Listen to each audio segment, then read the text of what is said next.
5,000 years ago, during the Age of Despair, humanity almost came to extinction. A worn, ancient scroll lay open, its faded script telling a tale of a world on the brink of destruction. To save the world from the brink of total collapse, four great heroes stood against the darkness. The first, Elven Archmage, the poet of the stars, Luna, wielded a staff that radiated celestial energy. The second, Dwarven Master Smith, the divine blacksmith, Dweno, held a hammer that crackled with raw power. The third, Beastman Warrior, the brave, Aaron, stood tall, his form radiating strength and courage. Last but not least, Dragon, the wise king, Lysinas, a majestic dragon with eyes that held ancient wisdom. A fallen warrior, his body battered and broken, lay sprawled on the blood-soaked earth. The last surviving man, his face contorted in pain, reached out towards the fallen dragon. "Kyle," a voice echoed from Lysinas. Take my dragon heart, and keep pushing forward." The dragon, Lysinas, rasped, his voice weak but resolute. "I'm going to save you, so shut up," the white-haired figure Kyle pleaded. "No, it's too late for me," Lysinas coughed, his body trembling. "I can't focus on my healing spell, so stop talking." "Kyle, remember when we first met? We will save the world," Lysinas whispered, his gaze on Kyle. "You stupid lizard," Kyle choked out, tears streaming down his face. "I'm sorry for leaving it all up to you," Lysinas breathed, his voice fading. The dragon's heart, a radiant gem, was passed to Aaron, then to Dweno, and finally to Luna, each hero channeling its power. "Thank you for being with me," Kyle whispered, his hand glowing with the combined energy. In a blinding flash of light, Kyle stood alone, empowered by the dragon's sacrifice. "No matter what, even if my body burns to ashes, no matter what it takes, I will consume your soul," he vowed, his voice filled with a burning determination. "The hero of the beginning, Kyle." "Erebos," he roared, launching himself towards the monstrous figure. On the night where the skies echoed with a great kaboom, thanks to the wise King Lysinas' sacrifice, they drove away Erebos, the genesis of evil. The end. A woman's voice narrated, closing the book. "Reyna, haven't you already read him that storybook over 100 times?" a man's voice asked. "But Leo loves this book the most." "Wanna see?" Reyna replied, smiling. A young boy, Leo, with bright red eyes, lay in his crib, angered by the story. "Leo, dear, we'll read you the heroes of the beginning once more. Long, long ago, before even the olden times, or more specifically 5,000 years ago." She began. "See, he loves it," she said. "A boo-boo," the boy gurgled angrily. "Stop reading that damn book," he exclaimed exasperatedly. "Once again, what happened 5,000 years ago was..." Reyna continued, ignoring him. "What do you mean, what happened?" "I defeated Erebos alone in the end." Leo shocked. "Am I the only one who has been written out of history?" his voice exclaimed in frustration. The grand halls of the Royal School of Delan echoed with the lecture of the professor. "Attention, everyone! As you all know, we are currently in," he announced, his voice booming across the classroom. "The Age of Heroes," the class chorused. "It's been 5,000 years since the hero record first appeared in our world," the professor continued, his gaze sweeping over his students. "The lower world has experienced many changes since then. The Royal School of Delan, for instance, has been selected to host this year's Lumine entrance examination," he declared, a hint of pride in his voice. "I have no doubt that some among you have the makings of a hero who will pass the entrance exam and one day have your names written into the hero record," he proclaimed. But one of his students was fast asleep, in the back of the classroom, his head resting on his desk. A young man named Leo. "Since you must know all of the course material, so well that my lecture lulls you to sleep, I'll ask you, 5,000 years ago, what ritual did one must go through to be acknowledged by the gods?" the professor asked, a hint of sarcasm in his voice. "Well," Leo mumbled, startled awake. "If you just made a name for yourself, people worshipped you on their own," he replied. The professor sighed, exasperated. "Anyone else willing to answer?"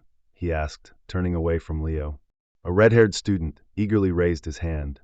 "In ancient times, there was no way to be acknowledged by the gods, and so, only the holy rituals were used to select heroes. A prime example of a holy ritual is the ritual of blood," he recited, his voice filled with confidence. "Excellent," the professor praised, clapping his hands. "Sullivan, as expected of you, Sullivan, the greatest magic genius of our kingdom. We have high hopes for you in the upcoming Lumine entrance exam." Professor added, Meeting gods was a piece of cake back then. Holy ritual, my ass. Leo muttered under his breath, his eyes fixed on the hero record book on his desk. A miracle gifted by the gods to the lower world to celebrate the great heroes that faced Erebos. The hero record.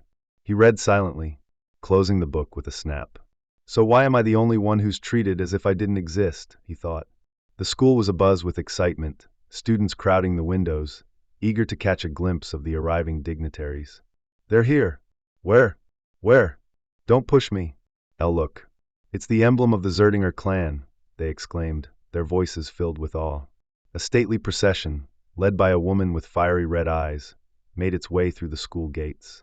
Hua! Cool! It's Celia Zerdinger. The students cheered, their admiration evident. Ahem!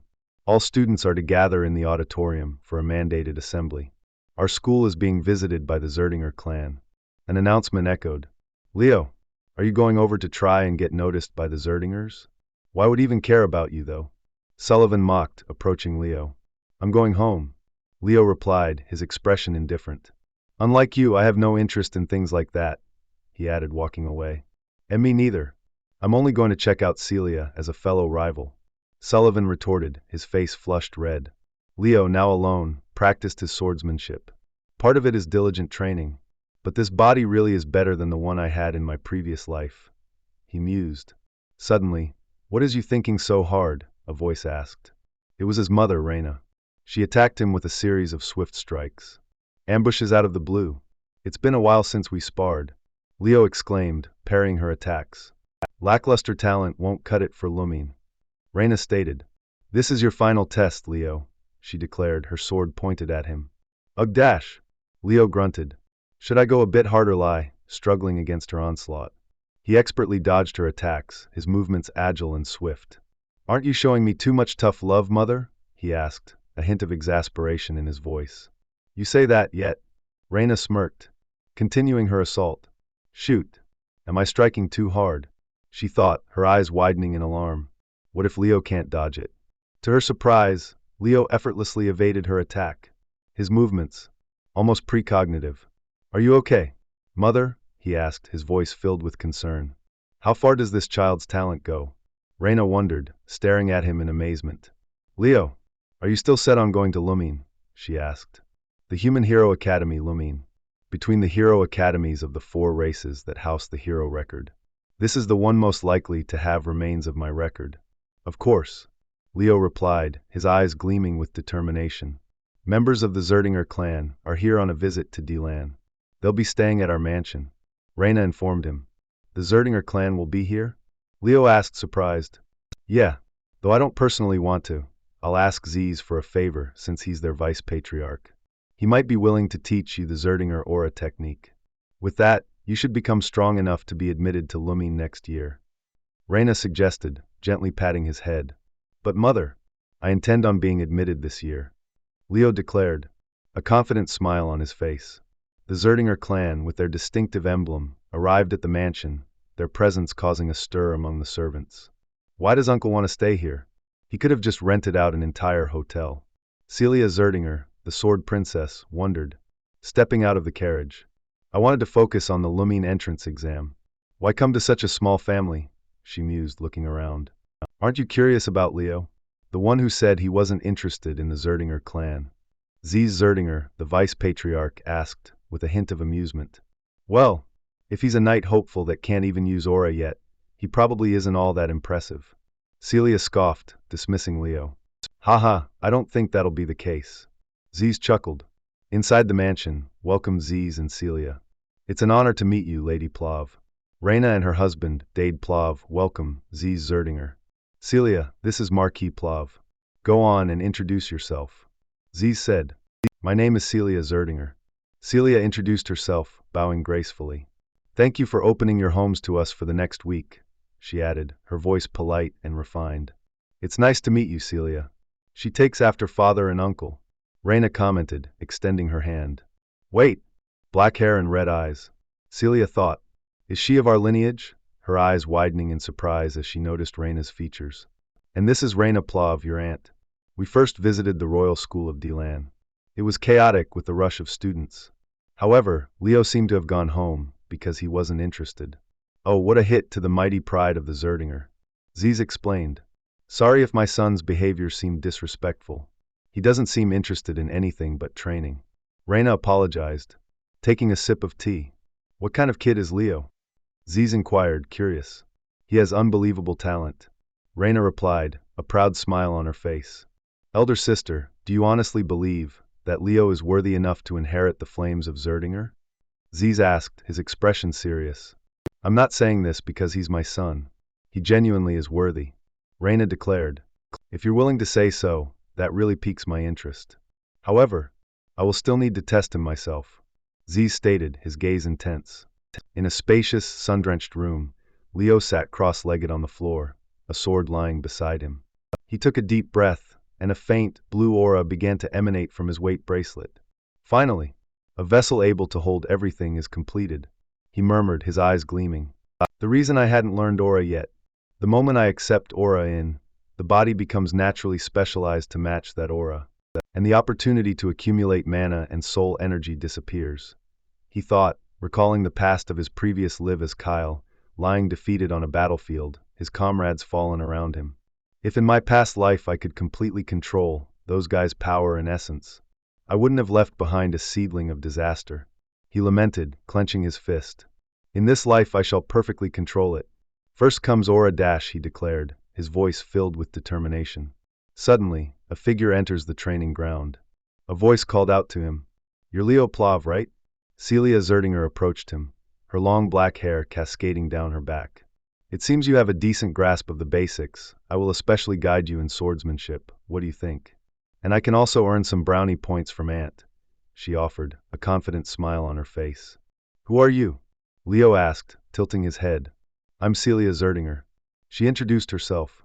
The world calls me Sword Princess, a hint of pride in her voice. Is that so? Thanks for thinking about me, but I have no thoughts of receiving guidance from someone of lesser skill. Leo replied bluntly, turning to leave. Celia's eyes widened in disbelief, her cheeks flushing red. Are you claiming to be stronger than me? She demanded, her voice rising in pitch. Well, in a fight to the death, you're probably stronger, since I can't use aura. Leo admitted, pausing to look back at her. However, sparring with only swordsmanship, it's a different story, he added, a confident smirk playing on his lips. Celia's eyes narrowed, a competitive glint in them. She saw a shelf, where various weapons were neatly arranged. Fine. If you're that confident in your skills, then spar with me. She challenged, picking up a wooden sword. You think if you learn aura, you'll become stronger than me? I should teach him the harshness of reality. What if I win? Leo asked, raising an eyebrow. Celia, momentarily stunned, quickly regained her composure. At that time, I'll become your servant, she declared, a determined glint in her eyes. Leo picked up a wooden sword. Then shall we start right away? He asked, a confident smirk playing on his lips. The two faced each other, their wooden swords clashing in a flurry of motion. Celia's movements were swift and precise, but Leo's seemed almost precognitive, effortlessly parrying her attacks. What sort of strength is this? She thought, her eyes widening in surprise. Leo's sword moved like a blur, striking with incredible force. I can't block this, Celia exclaimed, struggling to defend herself. Aura armor? Was this not a spar of purely swordsmanship? Leo asked, his eyes narrowed. Tate, that was just reflex. Well, it doesn't matter. I'll win regardless. Celia retorted, her cheeks flushed. Controlling aura is like the difference between heaven and earth, he exclaimed. Lai dropped the bracelets in his arms. Magic weight bracelets? Celia noted. Shall we test it out then? He asked, smirking. With a burst of speed, Lai launched himself at Celia, his sword aimed at her. How is there? She gasped. Someone this brutish? She thought, as her conscience fades. As Ziz and Reina were walking through the estate. Leo, come introduce yourself. He's a guest who's come to visit our household. Reina called out. I am Leo Plav. Leo introduced himself, bowing respectfully. I'm Ziz Zerdinger. You may already know this, but I'm your uncle. Ziz replied, extending his hand. It's nice to meet you, Leo said, shaking Ziz's hand. Anyway, have you met Celia yet? Reina asked. Leo hesitated, glancing at Celia, who was being escorted away by the guards. Young miss, what is this? Hurry and move the miss, the guards exclaimed, pulling a struggling Celia away. What happened? Ziz asked, confused. Did he defeat Celia with a body that hasn't learned aura yet? Ziz thought, watching the scene unfold. For you to defeat Celia, how impressive. Well, she underestimated me. Ziz commented, turning to Leo. What was the bet between the two of you? Ziz asked. The loser was to become the servant of the winner. Leo explained. Celia Zerdinger is my maid for the next week, he added, a playful smirk on his face. Keeping one's word is certainly important, but Celia is from the Zerdinger house. You cannot order her to do a maid's work. Ziz said, his expression serious. I hope you will rescind the promise. Instead, I shall give you something else as a reward. For example, Ziz offered. I refuse. This was a wager between Celia and I. As long as she retains the Zerdinger name, she needs to take responsibility. Leo stated firmly. Even though I'm offering to teach you the Zerdinger's aura-breathing method, I believe that an aura-breathing method given with the objective of preventing a niece from being humiliated has no value in being learned. Lai countered.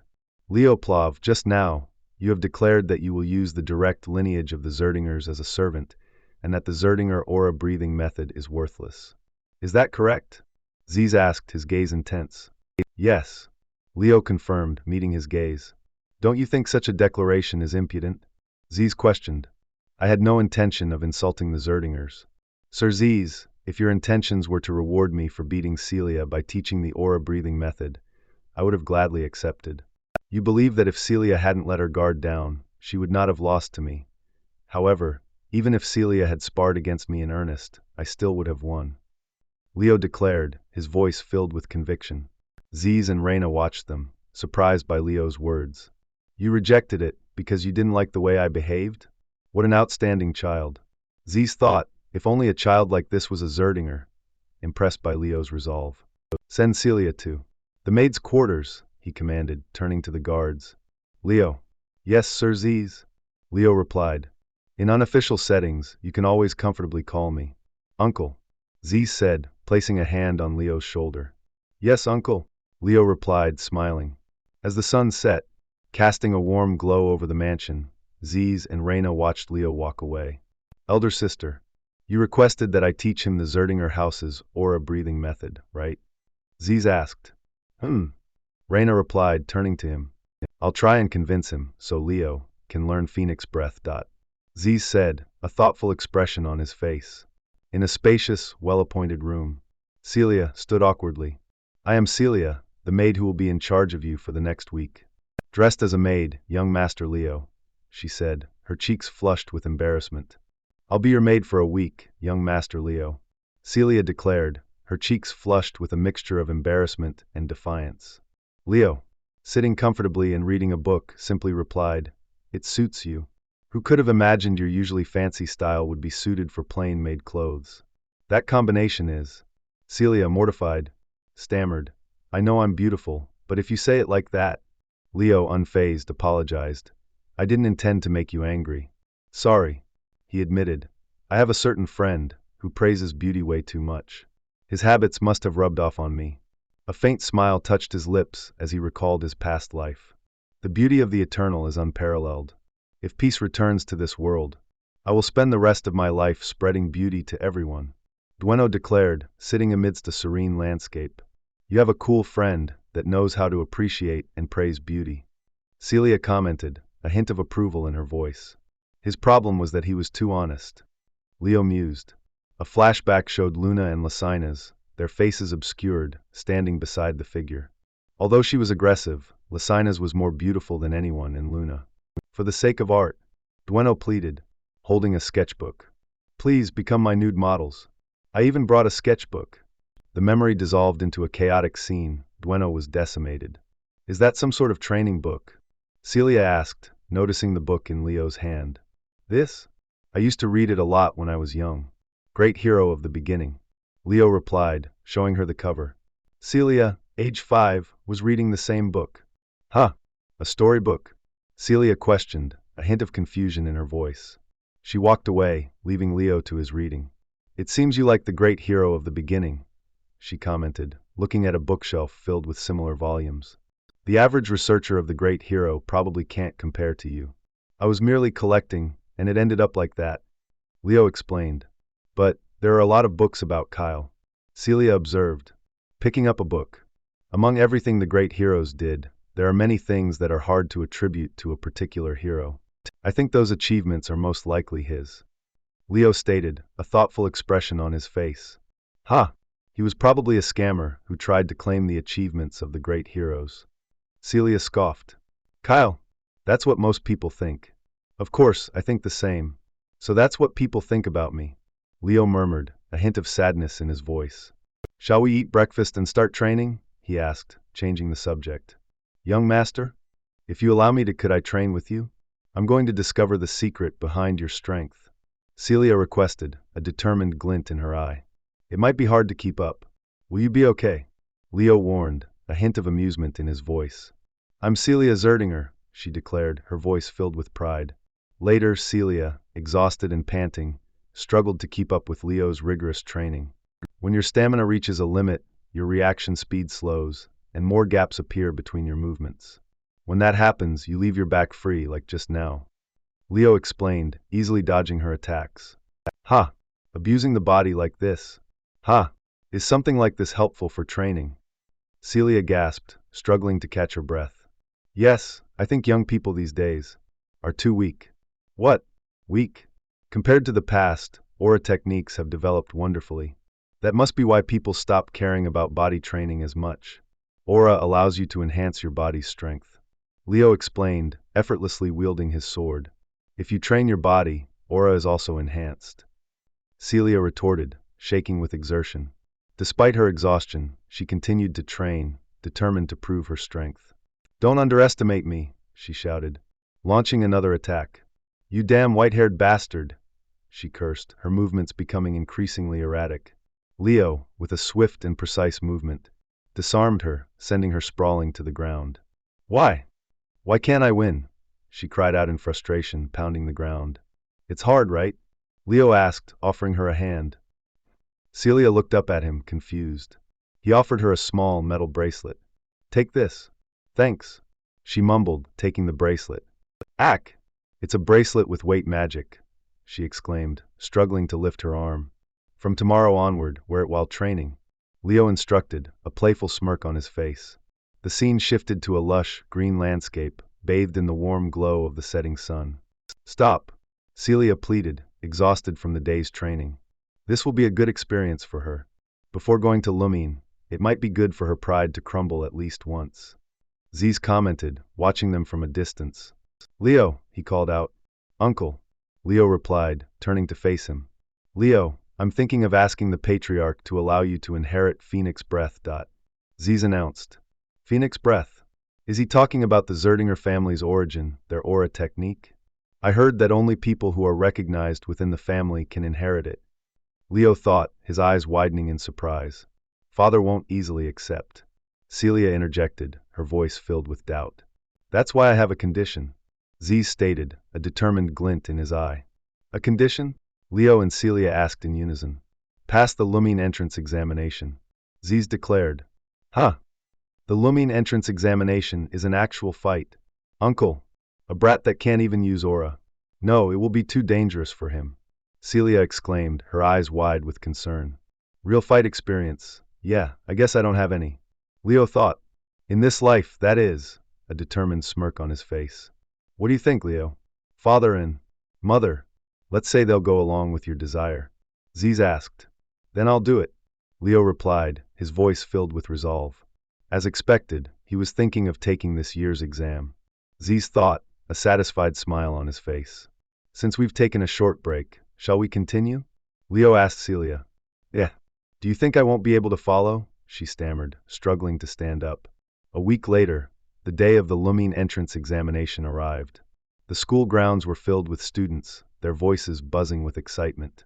It's Celia Zerdinger. I never imagined I'd see the Sword Princess, they whispered, their eyes fixed on Celia. Who's the guy next to her? Another student asked. Are you nervous, young master? Celia asked Leo, a hint of concern in her voice. Not at all, Leo replied, his expression calm. Shouldn't you fix that way of speaking? He reminds her. A habit when she was a maid. Celia, a voice called out. Sullivan approached them, his expression a mixture of arrogance and curiosity. Leo Plov? You can't even handle aura. Why are you here? Celia, it's been a while. How have you been? He asked, ignoring Leo. I'm Sullivan Tratton. Last time you visited school, I greeted you. He introduced himself. I'm called Deland's greatest magic genius. Puffing out his chest. I'm sorry, but I don't remember you at all. Celia replied, her voice cold. Sullivan, taken aback, watched as Celia walked away, Leo following close behind. Celia, he called out, confused by her sudden departure. Abad and Chelsea Llewellyn, siblings from a powerful noble family, approached Celia. Long time no see, Celia. Abad greeted her. The grand hall of the Royal School of Deland buzzed with excitement as Celia made her entrance accompanied by Abad and Chelsea Llewellyn. Who are they? Whispered the students, their eyes fixed on the newcomers. The Llewellyn siblings, from the same hero lineage of the Lordran Empire. The children of the Llewellyn family. Celia explained, her voice filled with a hint of annoyance. Those two will be taking the path with us, so we absolutely can't lose to them, Leo. We can't have the Zerdinger clan lose against the Llewellyn family, she declared, her competitive spirit flaring. I'm from the Plav family, though, Leo muttered, trailing off. Yes, long time no see, Abad Llewellyn. Celia greeted him, a polite smile on her face. Who's that next to you? Abad asked, his gaze shifting to Leo. This is Leo from the House of Plav, a noble family within the Kingdom of Delad. Celia introduced him. A small fry, I see. Abad commented, his eyes scanning Leo up and down. The top spot will surely be mine, Celia. Let's go, Chelsea, he declared, leading the way with an air of arrogance. Yes, brother. Chelsea replied, following him closely. Those arrogant jerks. I'll make sure to crush them thoroughly. Celia muttered, her fists clenched. The hall was filled with students, all gathered for the entrance examination. It seems like everyone's gathered here. Celia commented, looking around. My name is Albi Zarin, professor at Lumine Academy. A man with blonde hair and round glasses announced, stepping up to the podium. No way. Albi, the sorcerer of Man? Who's that guy? Leo asked. Seriously? You don't know? He's a hero listed in the hero record. So he's one of those people they call a hero in this era. Celia explained, her eyes fixed on Albi. Leo, standing beside her, remained silent, his gaze fixed on Albi's left eye. The mana in his left eye is definitely, he thought, sensing a familiar energy. The types of trials are one-on-one combat and monster subjugation. Each person takes turns doing them. Albi announced. However, I find this method, a mischievous glint in his eyes, tedious. He snapped his fingers, and a large book, the hero record, appeared in his hands. Reload it. Open hero record. Albi's world, he chanted, his voice echoing through the hall. A blinding light filled the room, and the students were transported to a different world. The examination system announced chapter, prologue, Wild Forest. I hate inefficiency, so I'll just combine everything and proceed at once. Albi declared, his eyes gleaming with excitement. Now with a flashback, the hero record isn't just a mere historical record. Its true value lies in its ability to manifest hero's world, containing the experiences of past heroes. The teacher explained. Moreover, by attaining hero's world, one can inherit the power of a previous hero. This is almost like some kind of hero training system, isn't it? Leo mused, his eyes scanning the unfamiliar surroundings. They found themselves in a dense, overgrown forest. So this is a hero's world. This place is called the Wild Forest. The objective is simply to survive. A voice echoed through the forest. Whether you join forces or eliminate each other, do whatever it takes to survive. Those who want to forfeit can break the orb they are holding and return. That's all. What is that crumbling thing? Sullivan asked. This used to be an elven forest before it was polluted by the witch queen, Salatna. Celia explained. What is this? It's scary. A student cried out. I want to go back, his voice filled with fear. This is just an illusion. How pathetic. Another student scoffed. Wrong. While this world may have come from the memories of the examiner, everything that happens here is real. The deadly hazards here could seriously kill someone. Leo warned, his eyes scanning the surroundings. Someone unleashed a powerful attack at him. As he ventured, he encountered a familiar figure. We've met before, haven't we? A voice asked. It was Chelsea. I'm glad I get to eliminate someone from Zerdinger, she declared, a confident smirk on her face. I'm a member of the Plav family. Leo replied, his gaze fixed on her. You were with Celia earlier, though. Chelsea exclaimed, her eyes widening in anger. She unleashed her aura. Wind sickle. Wind arrow, she incanted, her staff glowing with wind magic. That's a spell that didn't exist in the past. Leo thought, observing her movements. Well, the basics don't seem to have changed though, he commented. Ha! Chelsea asked. You still look so relaxed even with me right in front of you. She launched another attack. But Leo easily dodged it. Did he block it? I didn't sense him using aura. Is it the aura of an attribute that's hard to detect? She wondered, her eyes narrowed in confusion. That attack was too simple. Why don't we just join forces instead? Leo suggested, a calm expression on his face. In here, the one who survives the longest gets the most points. As a sorceress, don't you need to pass at least one test? Hee hee. Chelsea chuckled, a sly look on her face. Unfortunately, I'm a battle mage, she declared, her staff glowing with wind magic. You said my attack was too simple, right? You heard that? I mean, for wind magic, that attack was just too straightforward. Compared to its power, that is. Leo explained. Are you trying to lecture me about magic right now? A direct descendant of the Llewellyn family? Chelsea demanded, her eyes flashing with anger. Let me crush you with these so-called simple attacks then. Wind sickle. Wind arrow, she shouted, unleashing a barrage of wind magic. Leo, however, was nowhere to be seen. He's not there? Chelsea exclaimed. I can't even feel a trace of mana. Her eyes widening in surprise. Suddenly, she was shocked. Leo had struck her from behind, his movements too fast for her to react. She gasped, collapsing to the ground. Cough. She coughed, clutching her side. Well then, shall I politely ask you to join forces with me again? Leo asked, with a smirk on his face. Back in the examination hall, the students watched the scene unfold on a large screen. Whoa! It's finally starting, they exclaimed, their attention riveted. The screen displayed an image of Chelsea, tied to a wooden post. What is this? She cried. Leo was shown tending to a fire. Are you going to cooperate with me? He asked calmly. Kids are so easy to manipulate, his voice echoed. The scene on the screen shifted, revealing a clearing in the forest. Eerie, bioluminescent plants cast a strange glow on the surroundings, and the silhouettes of gnarled trees loomed in the background. In the center of the clearing, Chelsea was tied to a wooden post, with a mix of frustration and fear. What is this? She exclaimed, struggling against her bonds. Leo sat nearby, calmly tending to a small fire. Are you going to cooperate with me? He asked, his gaze fixed on the flames. Never. Chelsea spat, her eyes blazing with defiance. I don't need anyone other than my brother, she declared, her voice trembling slightly. Suddenly, a burst of wind magic erupted from her bound form. Wind sickle, she cried out, but the attack was weak and easily dissipated. A strange, magical circle appeared around her hand, glowing with an eerie red light. Huh! It's a skill that restricts magic, Leo commented, his eyes fixed on the circle. I don't have much mana, so it won't last long, he added, a hint of amusement in his voice. Humph! I can get out of this without magic, Chelsea retorted, straining against her bonds. You think I would let you focus on that? Leo asked, his voice taking on a slightly menacing tone. He casually tossed a piece of wood into the fire, causing the flames to flare up. Wait! Stop! It's hot!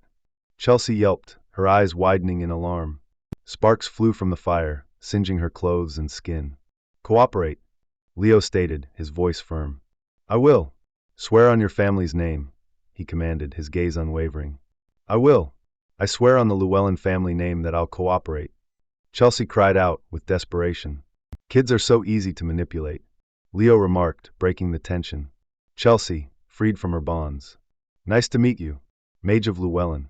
Leo greeted her, a polite smile on his face. In the examination hall, the spectators watched the scene unfold on the large screen, their attention riveted. None of them are up to standards. Choosing to compete and fight each other? How foolish. Albie commented, his voice echoing through the hall. The only ones to get straight to the point are those two, he added, gesturing towards the screen. On the screen, Celia and Abad stood side by side. Celia Zerdinger and Abad Llewellyn. The Republic's future will be bright. Albie declared, a hint of approval in his voice. Suddenly, a monstrous roar echoed through the forest, and a hulking figure emerged from the shadows. Huh! Chelsea exclaimed, her eyes widening in alarm. Leoplav was it? That fire stunt was immature, but getting Chelsea Llewellyn to cooperate warrants a passing grade. He doesn't have the power or grace of Celia and Abad, but he's an unexpected dark horse. Albie commented, his gaze fixed on the screen. The monstrous figure, a hulking orc, charged towards Leo and Chelsea, but Chelsea easily defeated it with a wind arrow. Another one approached, its eyes glowing with a feral rage. With a swift movement, Leo dispatched the creature, his sword flashing in the dim light. I gotta say, going along with a knight makes things pretty comfortable, Chelsea remarked, watching as Leo effortlessly dealt with the orc. Let me just ask something. What aura are you using? I haven't detected any mana from it, she asked, her curiosity piqued. I don't know how to use aura, Leo replied, his gaze fixed on the fallen orc. What? How did you do that without aura? As with anything, a good foundation is important. Like wind magic, for example. What do you think the foundation of wind magic is? Leo asked, turning to Chelsea. A faint, almost imperceptible, glow emanated from Chelsea's eyes as she focused her magic. Windbreaker, she incanted, unleashing a powerful blast of wind magic. The force of the attack sent debris flying, and the surrounding trees swayed violently. How insolent of you to speak of wind magic in front of a Llewellyn, she declared, a smug look on her face. You have power, I'll give you that, but you used it wrong, Leo remarked. You're really? Chelsea exclaimed, her eyes flashing with anger. Wait, stop, Leo interrupted, raising a hand to stop her.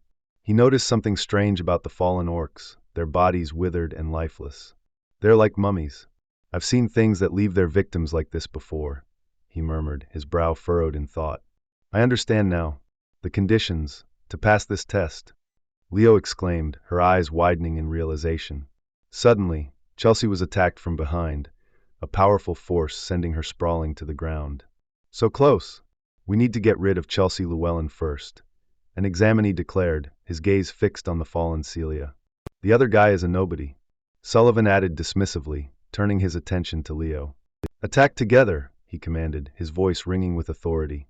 A group of students charged towards Leo and Chelsea, their weapons drawn. Leo effortlessly parried their attacks, with fluid and precise movements. The students gasped in surprise as they witnessed Leo's skill. Watch my back, Chelsea, Leo instructed, her gaze fixed on Leo. Yeah. Chelsea replied, her eyes wide. Doki doki. What are you waiting for? Get them, Leo commanded, urging his allies forward. Chelsea, summoning her wind magic, prepared to attack. Leo, sensing the danger, moved with lightning speed, his sword a blur of motion. Sullivan, separated from the others, stumbled through the forest, with fear and desperation. I can't go out like this, he exclaimed, his voice trembling. I just need to find another party, he muttered to himself, trying to regain his composure. Suddenly, Celia spotted in the distance.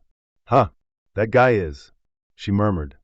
Let's go this way, Celia said, leading the way. Abad and Chelsea followed, their gazes fixed on the path ahead. They came across a clearing littered with the bodies of fallen students, their forms withered and lifeless. Brother, Chelsea exclaimed, rushing to Abad's side. You're safe, Chelsea, Abad said, embracing her. Why are you two together? Celia asked, her eyes narrowed in suspicion. I suggested that we cooperate, Leo replied, a calm smile on his face. There's no way that stubborn girl agreed. Celia scoffed, her gaze fixed on Leo. I convinced her, Leo stated simply, a hint of amusement in his voice. What did you do? Celia muttered, her eyes widening in disbelief. Come on, Leo said, helping an attacker to his feet. What? Why is he helping them? Chelsea wondered, her confusion evident. We don't need to fight anymore. We'll beat this world together, Leo declared with determination. Beat the world? He thought, looking at Leo. There's an anomaly in the wild forest. You see those corpses? It's like their moisture was sucked out, Leo explained, gesturing towards the fallen students. That's not all. Where are all the monsters? Leo added, his gaze sweeping over the eerily silent forest. While you're right, Celia murmured, noticing the absence of any creatures. It's like they're afraid of something. A high-tier monster must have appeared and scared off the other monsters in the forest. Abad theorized, his expression serious. I see. So Hero Albi's first feat was defeating a high-tier monster. Leo mused, his gaze fixed on the distant trees. Suddenly, the ground began to shake, and a monstrous roar echoed through the forest. A terrifying creature emerged from the shadows, its eyes glowing with an eerie red light. The creature, a monstrous spider-like being, towered over them, its multiple legs moving with terrifying speed. It finally revealed itself. Leo declared, his gaze fixed on the creature. A few minutes prior, Sullivan, hiding nearby, trembled in fear. "No matter what it takes. I'm going to make sure you fail, Leo," he muttered, his eyes filled with a mixture of fear and determination.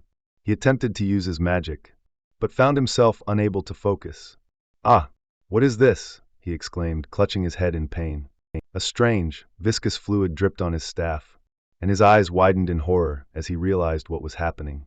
The monstrous creature, its multiple eyes glowing with an eerie red light, lunged towards him, its massive fangs bared. Back to the grand hall of the academy. Buzzed with anticipation, the large screen displaying the ongoing test in the wild forest. "I took care of 15 or 16 of them. I had about that much as well," boasted to another student, his chest puffed out with pride. "About 500 of them so far. They've all failed," Albie commented, his voice laced with a hint of disappointment. "But Professor Albie, even if that's the case, you have to pick around 100, just like the other regions. There are only 50 students still in the test." Another professor argued, his voice filled with concern. "If they don't meet my standards, I'm willing to fail them all. Headmaster Callian put me in charge of the test despite knowing this." Albie retorted unwavering. "A real hero can only be found in difficult times," he added, his eyes fixed on the screen. The scene on the screen shifted to Leo. He must have noticed the anomaly in the forest. Leo Plav, but can he beat this world? Albie mused, his gaze fixed on Leo. In the forest, the darkness was almost impenetrable, making it difficult to see. "Damn, it's pitch black," a student muttered, his voice filled with frustration. "There's something up ahead. Get ready," Celia shouted, her sword at the ready. A monstrous figure emerged from the darkness, its eyes glowing with an eerie red light. "What kind of?" Celia exclaimed, her eyes widening. "The one behind it is the real one," Abad shouted, his gaze fixed on the creature. "Wind P-dash." Abad began to incant, his staff glowing with wind magic. "Regain your composure, Abad," Leo urgently commanded. Sullivan, dazed and disoriented, was caught in the creature's grasp. "Ugh! Leo," he mumbled, his voice barely a whisper. The crystal, the source of the creature's power, lay within its grasp. With a burst of fire, Leo attacked the creature, his sword ablaze. Abad, using his wind magic, launched a powerful attack. "Wind Fong," he incanted, sending a swirling vortex of wind towards the creature. So that's not enough, I see," Abad commented, his gaze fixed on the creature. The group watched in horror as the creature, despite their attacks, began to regenerate. "Like I thought." "It's the spider princess, Tarantula," Leo exclaimed. "Fuck! Eat this," student shouted, launching another attack. "Ack!" he grunted, his body taking the brunt of the creature's attacks. "I'll finish it in one blow," Celia declared, her sword glowing with an intense red light. "Prominence," she incanted, unleashing a powerful blast of fire magic. The creature roared in pain, its body engulfed in flames. Despite the powerful attack, the creature's wounds began to heal, its regeneration abilities proving too strong. "No way!" Celia exclaimed, her eyes widening. "The difference in destructive power between a knight and mage is day and night," Abad remarked, watching as Celia's attack seemed to have little effect. "Raffaele," Abad incanted, his staff glowing with wind magic. She launched a series of wind attacks, but they had little effect on the creature. Abad, his expression grim, prepared for another attack. The creature, its eyes glowing with a malevolent light, lunged towards Abad. "Brother! Windbreaker!" Chelsea cried out, unleashing a powerful blast of wind magic. The attack managed to move Abad away from the creature attack, sending him flying backwards. "Are you okay?" Chelsea asked, rushing to his side. "Yes. Thank you, Chelsea," Abad replied, his voice strained. "What kind of monster is that?" a student asked, filled with fear. "What monstrous regeneration?" Celia exclaimed, her eyes wide with disbelief. The creature, its body now fully healed, stood before them, its multiple eyes glowing with an eerie red light. "It's the daughter of Salatna, the queen of Tartaros, a monster within Erebos' army that raised the elf forest," Leo explained. "Tartaros!" Celia exclaimed. "The mana in Albi's left I was indeed the fairy king's mana." Tarantula ruled over the cursed wild forest. She destroyed the forest of the elves and ate the right hand of the fairy king who fought against her. Leo continued, his voice grim. A flashback showed a terrifying image of Tarantul, its fangs dripping with a viscous fluid. But it seems the Fairy King's right hand in her stomach must have saved her. Or more precisely, the source of infinite life energy on that hand. The Ring of Life, Leo concluded, his gaze fixed on the creature's stomach. If the monster is the key to this test, then I will defeat it, Abad declared. He launched another attack, but it had little effect. The creature's wounds, despite the powerful attack, began to heal almost instantly. It'll just keep regenerating until you run out of mana, Leo warned. The creature, its body now fully healed, stood before them, its multiple eyes glowing with an eerie green light. So, what do you suggest? Two people need to work together. Celia asked, her gaze fixed on Leo. I refuse. I'm going to be the top scorer, Abad declared, his voice filled with arrogance. No, it'll be me, Chelsea retorted. If we cannot beat the hero's world, then everyone will fail, Leo stated, his voice calm but firm. Even if we work together, it will take time to set up an attack capable of instantly killing it. No one except the two of us can stall the monster long enough, Abad commented, his gaze fixed on Celia. Celia remained silent. Abad turned to Leo, a sly look on his face. I'll do it, Leo declared, stepping forward. What? That's suicide. You can't even use aura, Celia exclaimed. I know. I can only buy 5 minutes, Leo replied. What if the attack fails? Abad asked with uncertainty. I don't think that will happen. Fire and wind have always been good friends. They work well with each other, Leo replied with a smile in his face. He turned to Celia and Abad. Ha! Leo sighed, facing the monstrous creature. This reminds me of old times, he mused, a hint of nostalgia in his voice. He charged towards the creature, his sword flashing in the dim light. It's been a while, he muttered with fluid and precise movements.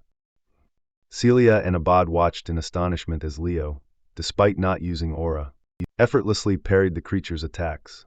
Monster of Tartaros. I will defeat you, Leo declared, his voice echoing through the forest. A young elf, caught in the monstrous spider's web, struggled in vain. He gasped, his eyes wide with terror. Ugh! Please! He pleaded. Help me! His voice trembling as the monstrous spider loomed over him. Mom! He cried out, tears streaming down his face. A brilliant light suddenly pierced the darkness. Step back, you evil being. And a figure appeared, radiating a golden aura. You dared to mess with my homeland and devour the right hand of the contractor, the figure declared, her voice filled with righteous fury. With a swift movement, she unleashed a powerful attack, engulfing the spider in a blinding light. The forest was consumed by the golden energy, and the spider's monstrous form was blasted away. To think Aribo's influence would reach all the way here. Kyle's voice echoed through the ravaged landscape, where the young elf, now safe, looked up at his rescuer. Are you okay? A voice asked. It was Leo's former self. In the present, Leo stood firm, gripping the massive halberd. As expected. Is this the limit without using aura? He mused, his gaze fixed on the monstrous spider. Chelsea. Why yes. Chelsea replied. Use wind magic and send the surrounding weapons flying at me, he commanded. What weapon? She quickly gathered her magic, sending a whirlwind of weapons towards Leo. If you move so quickly, you'll get hurt while that's happening, she warned. I'll grab them, so don't worry and just hurry, Leo reassured her. Any, he shouted, his voice echoing through the forest. Based on the sound. Is one a scimitar and the other a bastard sword? He muttered, analyzing the weapons through its sound. With a swift motion, he wielded the weapons, actions fluid and precise. Take these too, he said, his gaze fixed on the creature. He launched himself forward, a whirlwind of motion, expertly wielding the weapons. Next, he shouted. Chelsea, using her wind magic, sent another volley of weapons towards him. Leo seized a dagger and a staff, his actions precise and efficient. He should be our age, but that sight. It looks like the scene of a martial god. Abad exclaimed with astonishment. Leo, his gaze fixed on the creature, continued his relentless assault. So he wasn't a small flea, Abad murmured, watching Leo's display of skill. I still have my senses. If I can't stop a bug like this, those guys are going to be laughing at me from the afterlife. Leo thought, his grip tightening on his weapons. He expertly wielded a sword, with swift and precise movements. Next, he shouted, his voice echoing through the forest. What? That was the last one. Leo. Chelsea exclaimed, her eyes widening in alarm. I've finished the preparation. Move, Celia shouted, her sword glowing with an intense red aura. She unleashed a powerful fire attack, engulfing the creature in a torrent of flames. What do you think, you bug monster? She yelled. The creature roared in pain, its body consumed by the fire. The ring of life, dislodged from the creature's body, fell to the ground. A message appeared, announcing the clearing of the stage. Albee's world. Chapter, Prologue. Wild forest has been cleared. The creature, now lifeless, lay on the ground. It's over. Celia sighed, collapsing to the ground in exhaustion. He really blocked that monster for 5 minutes. Abad commented, his gaze fixed on Leo. Leo. Good Joe - Celia began, but Chelsea interrupted her. Amazing. That was amazing. You looked like a hero, like the ones who appear in stories. Chelsea exclaimed with admiration. Doki doki. Is that so? Yes. I want to become a battle mage, so I want to learn more about close-range combat, which I'm lacking in. Please teach me. Leo responded, a small smile on her face. I really hope you get to experience Leo's training at least once. Celia commented with amusement in her voice. Leo picked up the ring of life, examining it closely. Is the drop this ring? He mused, his brow furrowed in thought. A small, glowing fairy emerged from the ring, hovering in front of Leo. Prince Silid? Leo exclaimed with surprise. Silid, do you remember me? I'm Kyle, he asked with emotion. The fairy Silid smiled warmly at him. It seems he managed to become the fairy king. It seems that thanks to the treasure I'll be found, he received the Eye of Mana. Leo commented. The scene shifted again, and a countdown appeared on the screen. The countdown for the testing ground return is starting. 5, 4, 3. A message appeared, announcing the reward for clearing the stage. The reward for the clear is the Fairy King's pledge. Leo, his eyes widening in surprise, looked at the fairy. You, he murmured, his gaze fixed on Silid. The scene shifted once more, showing a cityscape. It seems that the exam of the Western Territory is over. Kalyan Badian, the headmaster of Lumine Academy, looked at a report, a thoughtful expression on his face. Already?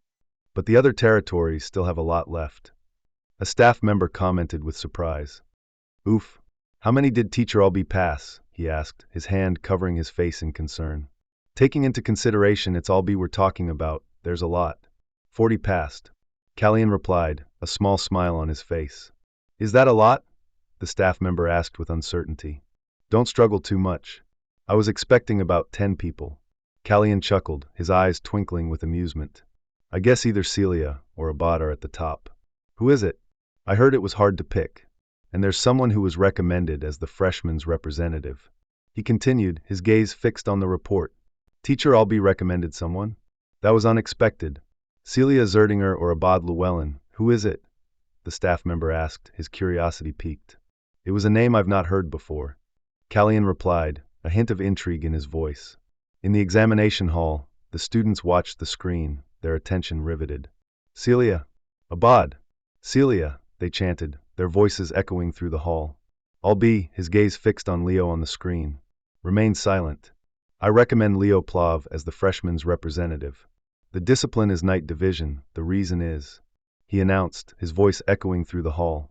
Kalyan, a thoughtful expression on his face, stroked his beard. To think Albee would speak so highly of him.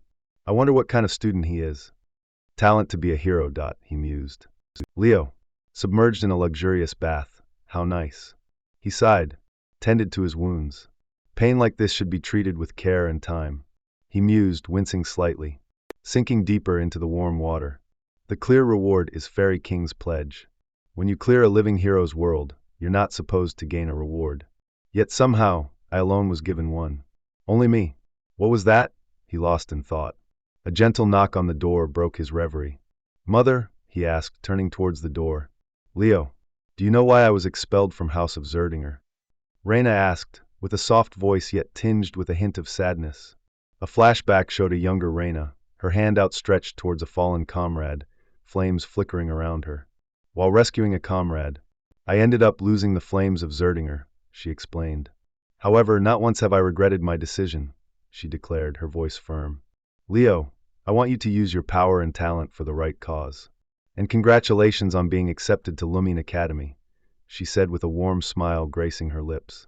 The scene shifted to the vibrant city of Lemuria, the gateway to Lumine Academy. Please make sure you've collected all your belongings before getting off the gate, a voice announced. The center of the world, Lemuria, and that there is Lumine Academy, a voice declared. Leo, standing amidst the bustling city, was greeted by Ziz.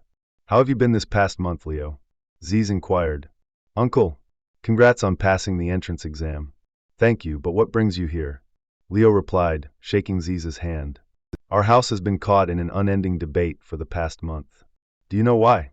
Ziz asked, a grand emblem of a phoenix, the symbol of the house of Zerdinger. Have they come to a consensus on the inheritance of phoenix breath? Leo inquired. Exactly. Though my elder sister is no longer a member of the house, you are her son. Not to mention, the elders were impressed that you passed the infamous Western exam. Ziz explained, handing Leo a small, ornate key. This is a subspace key. Open it, he instructed. Leo, intrigued, activated the key. A hidden chamber was revealed, filled with ancient texts and glowing with a soft, warm light. Stain the pages with a drop of your blood. Ziz instructed. Leo complied, pricking his finger and letting a drop of blood fall onto the ancient text. The pages glowed, and strange symbols appeared. Now only you can read this book. It won't be easy to learn the secret technique of the Zerdingers, but I have a feeling you will master it in no time at all. Ziz said, with a hand on Leo's shoulder. Congratulations on becoming a member of the House of Zerdinger, he added, a proud smile on his face. Leo, now alone. Is this the place where Celia wanted to meet? He wondered. Looked around a bustling marketplace. Suddenly, he collided with someone, sending his books scattering. Oh, sorry for not looking where I was going. A girl with glasses apologized with her cheeks flushed with embarrassment. Leo, flustered, quickly gathered his books. He picked up a dropped wallet, noticing a picture of the girl inside. Chloe Mueller, a freshman at Lumine Academy, he read. He entered to a shop, only to find Celia waiting for him. What took you so long, Leo? She asked. Laden with shopping bags, uniform, textbooks, and more. We have a ton to shop for, she exclaimed. Sorry, I had to meet up with Uncle Ziz. So they've come to a decision. How did it go? Celia replied with curiosity. Suddenly, he surrounds his hand with mana, as if he were being enveloped by flames. Is this how I use it? He muttered, his eyes widening in surprise. No way, Celia gasped, staring at Leo in disbelief. It took me 3 weeks just to get a feel for the secret technique. Celia commented with astonishment on her face. Leo, what are you? Celia demanded, her eyes narrowed in suspicion. The scene shifted to a large ship, preparing to depart. Whoa, it's massive, a voice exclaimed. Leo and Celia stood on the docks, watching the ship. Nice to meet you, freshman. I'm Professor Ainalandu, the one in charge of the freshman night class, a man with silver hair announced. We will be departing for Lumine now. Everyone board the ship, he instructed. The ship sailed across the vast ocean, seagulls flying overhead. On deck, a lavish spread of food and drinks was laid out. Leo and Celia, standing together, were approached by a young man. Hey you, couple over there. Do you have a moment to chat? He asked. What couple? Celia retorted, her cheeks flushing red. The name's Car Thomas. I'm from the Kingdom of Mora. From potions to even weapons. I sell it all. Please don't hesitate to drop by if you need anything while at school. Introduced himself, handing them a card. What an interesting kid. Nice to meet you. My name is Leo Plav. I'm from the Kingdom of Delad. Leo replied, shaking Car's hand. Delad? Does that mean you passed the Western Region exam? Impressive. Car exclaimed with surprise. Anyway, am I the only one that finds this situation strange? Leo asked, looking around. What do you mean? Celia inquired, confused. It's so peaceful it feels uncanny. A warm welcome for the freshmen that passed the exam. Isn't that normal? Celia commented, looking around at the festivities. Yeah, there's no way they'd be rough with students before orientation. Car added. Suddenly, the ship lurched violently, throwing everyone off balance. A monstrous tentacle slammed against the deck, sending debris flying. What the heck? Car cried out, as chaos erupted on deck. Ayya! Professor Ein, please help, another student screamed. Professor Ein simply said, Help you say, calmly sipping his wine. You are all students of Lumine Academy, hero candidates. When there's danger, he declared, you need to overcome it yourselves, his voice booming across the deck. The monstrous creature, a giant kraken, continued its attack, its massive tentacles thrashing wildly. Carr, thrown to the floor by the force of the kraken's attack, coughed, clutching his injured arm. "Stay level-headed, Celia," Leo shouted, dodging another tentacle. "Worry about yourself," Celia retorted, her voice strained as she unleashed a torrent of flames. The kraken, its massive form writhing in pain, slammed its tentacles against the deck. "Ack!" a student cried out, sent flying by the impact. "It's a natural behavior of a kraken. It reacts to heat with a water spray. This is basic knowledge," Leo muttered. "Kaya!" a student screamed as the kraken attacked. Leo and Celia rushed to intercept the creature, their movements swift and coordinated.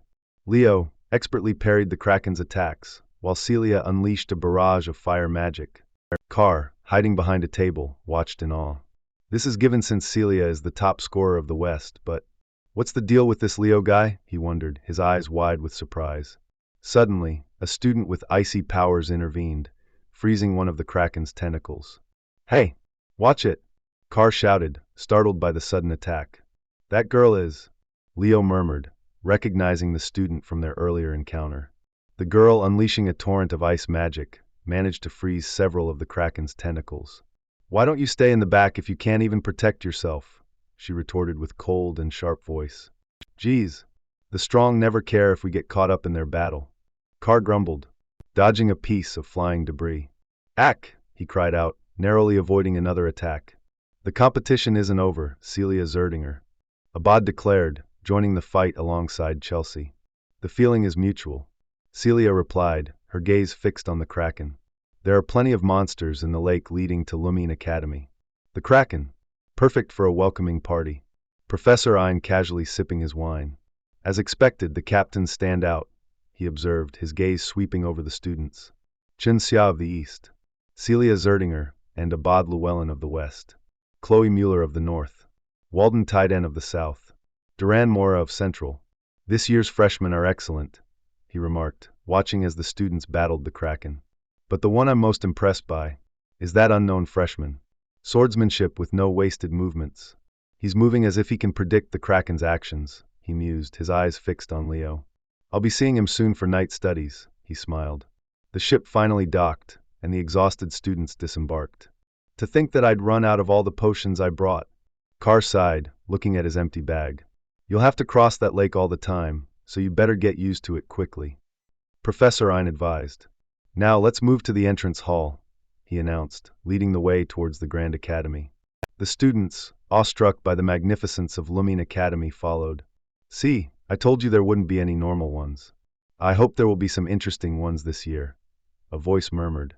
"We will now begin the entrance ceremony. Line up by region. Top scorers, line up at the front of each row. The headmaster will first say a few words," a staff member announced. "New blood has made their way here again this year with the hope of becoming heroes. I only have a few words for you all," Kallian Badian, the swordmaster and headmaster of Lumine Academy, declared. "If you dream of becoming heroes, always put yourself on the line and surpass your limits. Those who cannot, do not belong here," his voice booming across the hall. "Was that too much?" he wondered, a hint of amusement in his voice. "WHOAA," the students cheered. "I can't hear you." "The longer we teach at Lumine, the more the grand image of the swordmaster gets shattered," the staff members whispered amongst themselves. "There will now be a speech from the freshman representative," the announcer declared. "Freshman representative, Leo Plav, please come up to the stage," he announced. "Did the proctor recommend me?" Leo wondered, surprised. He made his way to the stage, clutching the text in his hand. "Hello, the freshman representative is usually one of the top scorers. Leo Plav? I've never heard of him," the students murmured amongst themselves. "I am freshman representative Leo Plav. This freshman rep is a well-behaved one. A model student isn't too bad either. It seems like it'll be a calm entrance ceremony," the staff members commented. "Those eyes and attitude," one of the captains muttered. "Thank you. This has been freshman representative Leo Plav," the announcer said. "Thank you, Leo. Now please tell us about your goals as the freshman representative," the professor requested. "Do they want me to rile up those who almost qualified for this position instead of me?" Leo thought. "If you desire this spot, then come in it," echoed through vast ground. "No matter who you are," Leo declared. The students, initially surprised, erupted in a mixture of shock and jeers. Later, at the Lumine Academy dormitory, Leo was shown to his room. Starting tomorrow for about a week, exploration classes will begin. During this time, no matter what your desired major is, you can take whatever class you want. Through this process, you will pick the 3 subjects you want to major in. Okay, get to bed early so you won't be late to your first class, the professor advised. Leo, our rooms are next to each other. I'm excited for tomorrow. Get a good night's rest, Leo. Carr said, entering his room. Yeah, I'll see you tomorrow, Leo replied, entering his own room. He lay down on his bed, exhausted. What I want from Lumine, he thought, drifting off to sleep. The bustling cafeteria buzzed with the excited chatter of new students. Leo, let's eat together, Carr suggested, laden with a tray full of food. Sure, Leo agreed, taking a bite of his steak. A hush fell over the room as a figure approached their table, his presence commanding attention. Freshman representative, he called out, his voice sharp and challenging. What you said in your speech yesterday, do you mean it? He demanded, his gaze fixed on Leo. The student, Duran Mora. I guess my words yesterday were quite provocative, huh? I suppose that's true if a stranger comes and picks a fight like that. Leo replied, calmly taking another bite of his food. Don't you know who I am? The Central Region Captain? Challenged, a dangerous glint in his eyes. Carr, sitting beside Leo, continued to eat his meal, seemingly unfazed by the tension. Suddenly, Duran's aura flared, crackling with energy. Carr paused, his eyes widening in surprise as the tables and chairs around them were sent flying. Leo, reacting instantly, shielded his food with his hand. He then grabbed a nearby fork, expertly catching a piece of steak that had been sent flying, making a burger with the best ingredients. King, double cheeseburger, Leo announced. Carelessly throwing away such precious food is unforgivable, Leo stated, his gaze fixed on Duran. I'll pull you down from that high horse right this instant. I can't stand seeing someone weaker than me act so cocky. Duran retorted, his aura intensifying. Let's see, a voice interjected. Professor Ein appeared, stepping between Leo and Duran. One is the Central Region Captain, and the other is freshman, Ein while looking the 2 students. When he get here, they wondered. Fighting on your first day at Lumine. I guess you're ready for what comes next, he said, a smirk playing on his lips. The scene shifted to the expansive grounds of the night department. Excuse me, Professor? It's almost time for class to start, a student asked, looking around in confusion. Suddenly, Leo burst through a nearby door, panting and disheveled. Leo, what happened? Celia exclaimed, rushing to his side. You fought? Well, Leo began, a sheepish expression on his face. Now that everyone's here, shall we start the class? Nice to meet you, freshman. I'm Ein Alandu, the one in charge of first-year night studies. Professor Ein announced. Oh, are they already starting a full-blown nerve war? Carr commented, watching Leo and Duran glare at each other. The 3 powers derived from mana: magic energy, soul energy, and aura. Among these, aura is the most difficult to handle. Does anyone know why? Professor Ein asked. Because aura loses its mana fluidity during the conversion process. Celia answered. Correct. While magic energy and soul energy use mana in its natural state, aura absorbs mana and processes it to suit the body. Professor Ein added. Now, can anyone explain how we use the aura accumulated in our bodies? He asked, demonstrating a burst of aura. Doesn't it just come out after using some force? Celia questioned. We utilize aura's power by burning mana. Leo answered. Correct. Well then, do you also know what the most important thing is when burning mana? Professor Ein inquired. Stamina. Duran replied, his gaze fixed on Leo. Impressive, Leo Plav. Have you ever studied aura before? Professor Ein asked, turning to Leo. I haven't, Leo replied. To think someone who hasn't even properly studied aura managed to grasp its essence. Professor Ein murmured, impressed. Well then, let's put theory aside for now. How about we move our bodies a bit? He suggested, stepping onto a patch of grass. Whoa! The students exclaimed, marveling as Professor Ein demonstrated a technique. This is aura step. Its basic principle is to concentrate your aura's power into your legs. Also, its potential applications are endless, he explained. The students, including Carr, attempted to mimic the technique, with varying degrees of success. Celia, using her fire magic, moved with impressive speed. I'll tell you how to do it, If you call me sister, she teased, her eyes sparkling with mirth. No need. The principles of operating aura aren't that different. Leo replied. Geez, Duran muttered. He attempted to use the technique, but struggled to maintain his balance. Heh! Ein scoffed, a sinister look on his face. Attention! As you all know, there was a small commotion this morning. Professor Ein announced. What is he talking about? Carr whispered to Chelsea. Ah, it was no joke, I tell you, Chelsea replied, shaking her head. Come ir, Duran. Leo. Professor Ein called out. Duran Mora, what was it that made you so angry? He asked. I wasn't angry. Duran mumbled, avoiding eye contact. Take it to the track then. Central Region Captain, Duran Mora, and Freshman Representative Leo Plav do a one-on-one running competition for the class representative spot. In this match, you are allowed to use your aura without any restrictions. Professor Ein declared. Duran exclaimed, his eyes widening in surprise. Now place your bets, he announced, holding up a betting board. The genius of the House of Moira and the lineage of a hero. Duran Mora, master of lightning aura. Versus the dark horse coming from the outskirts, and the mysterious man who suppressed the captains of every region and became the freshman representative. Leo Plav, he declared, his voice booming across the field. I mean, he is the freshman representative, so he should show something, right? From what I saw earlier when he was talking to Celia Zerdinger, it seems like he can't even use Aura Step. Right? And did you hear what he did yesterday? I can't stand the guy, the students whispered amongst themselves. Being the captain of the Central isn't something just anyone can be. The freshman representative hasn't even introduced himself properly at all. All right. The first to cross the finish line wins. No matter who wins, you have to gracefully accept the results. That is what one calls chivalry. On your mark, get set. Professor Ein announced. Realistically speaking, it's impossible for Leo to win. Celia murmured, watching the two students prepare. But that guy, he has always managed to surpass everyone's expectations, she added, a hint of hope in her voice. Go! Professor Ein shouted, and the race began. I'm going first, you rookie, Duran declared, his aura blazing as he took the lead. Leo, using his unique running technique, kept pace, his movements swift and silent. Whoa! As expected of Duran. Cool, the students cheered, impressed by Duran's speed. On the other hand, the representative of the freshmen. One student trailed off, noticing Leo's unusual running style.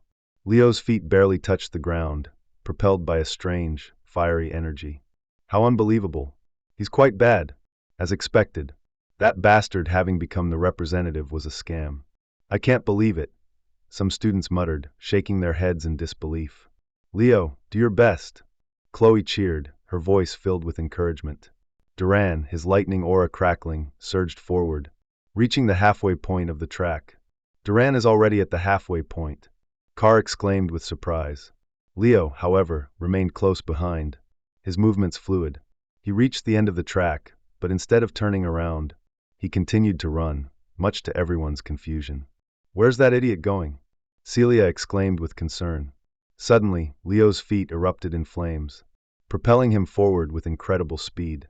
He ran along the wall, defying gravity, his movements reminiscent of a phoenix in flight. He then shot forward, overtaking Duran in a burst of speed, and crossed the finish line. I'm going first, you slowpoke, Leo declared. Duran, stunned, could only watch as Leo claimed victory. Heh! Leo smirked. The ground beneath them cracked, a testament to the power of their aura. Did you see that? That was no joke, the students whispered, amazed by Leo's display. Duran should be the fastest among first-year students, to think he would beat him. But I definitely heard that he hasn't learned Aura Step. One student commented, that wasn't Aura Step. That was Phoenix Step. That guy's seriously. Celia murmured with disbelief. Leo won. Whoa! Leo, you're amazing. Leo, you're cool. Carr and Chloe cheered, jumping up and down with excitement. Duran used his specialty, lightning aura, and increased his speed. I did expect it, but that speed was mind-blowing. Meanwhile, although Leo Plav was slower, he was better at handling it. He gathered and focused his fire aura on his feet and created a single formidable aura step. It was an amazing application. Professor Ein commented, observing the two students. That was a good match, Duran. If it was a long-distance race, the result would have been different. Leo said, extending a hand to Duran. Get lost. Duran muttered, slapping Leo's hand away. Among the current generation's disciples, a hero might finally be born. Professor Ein mused, a thoughtful expression on his face. Leo, that was amazing.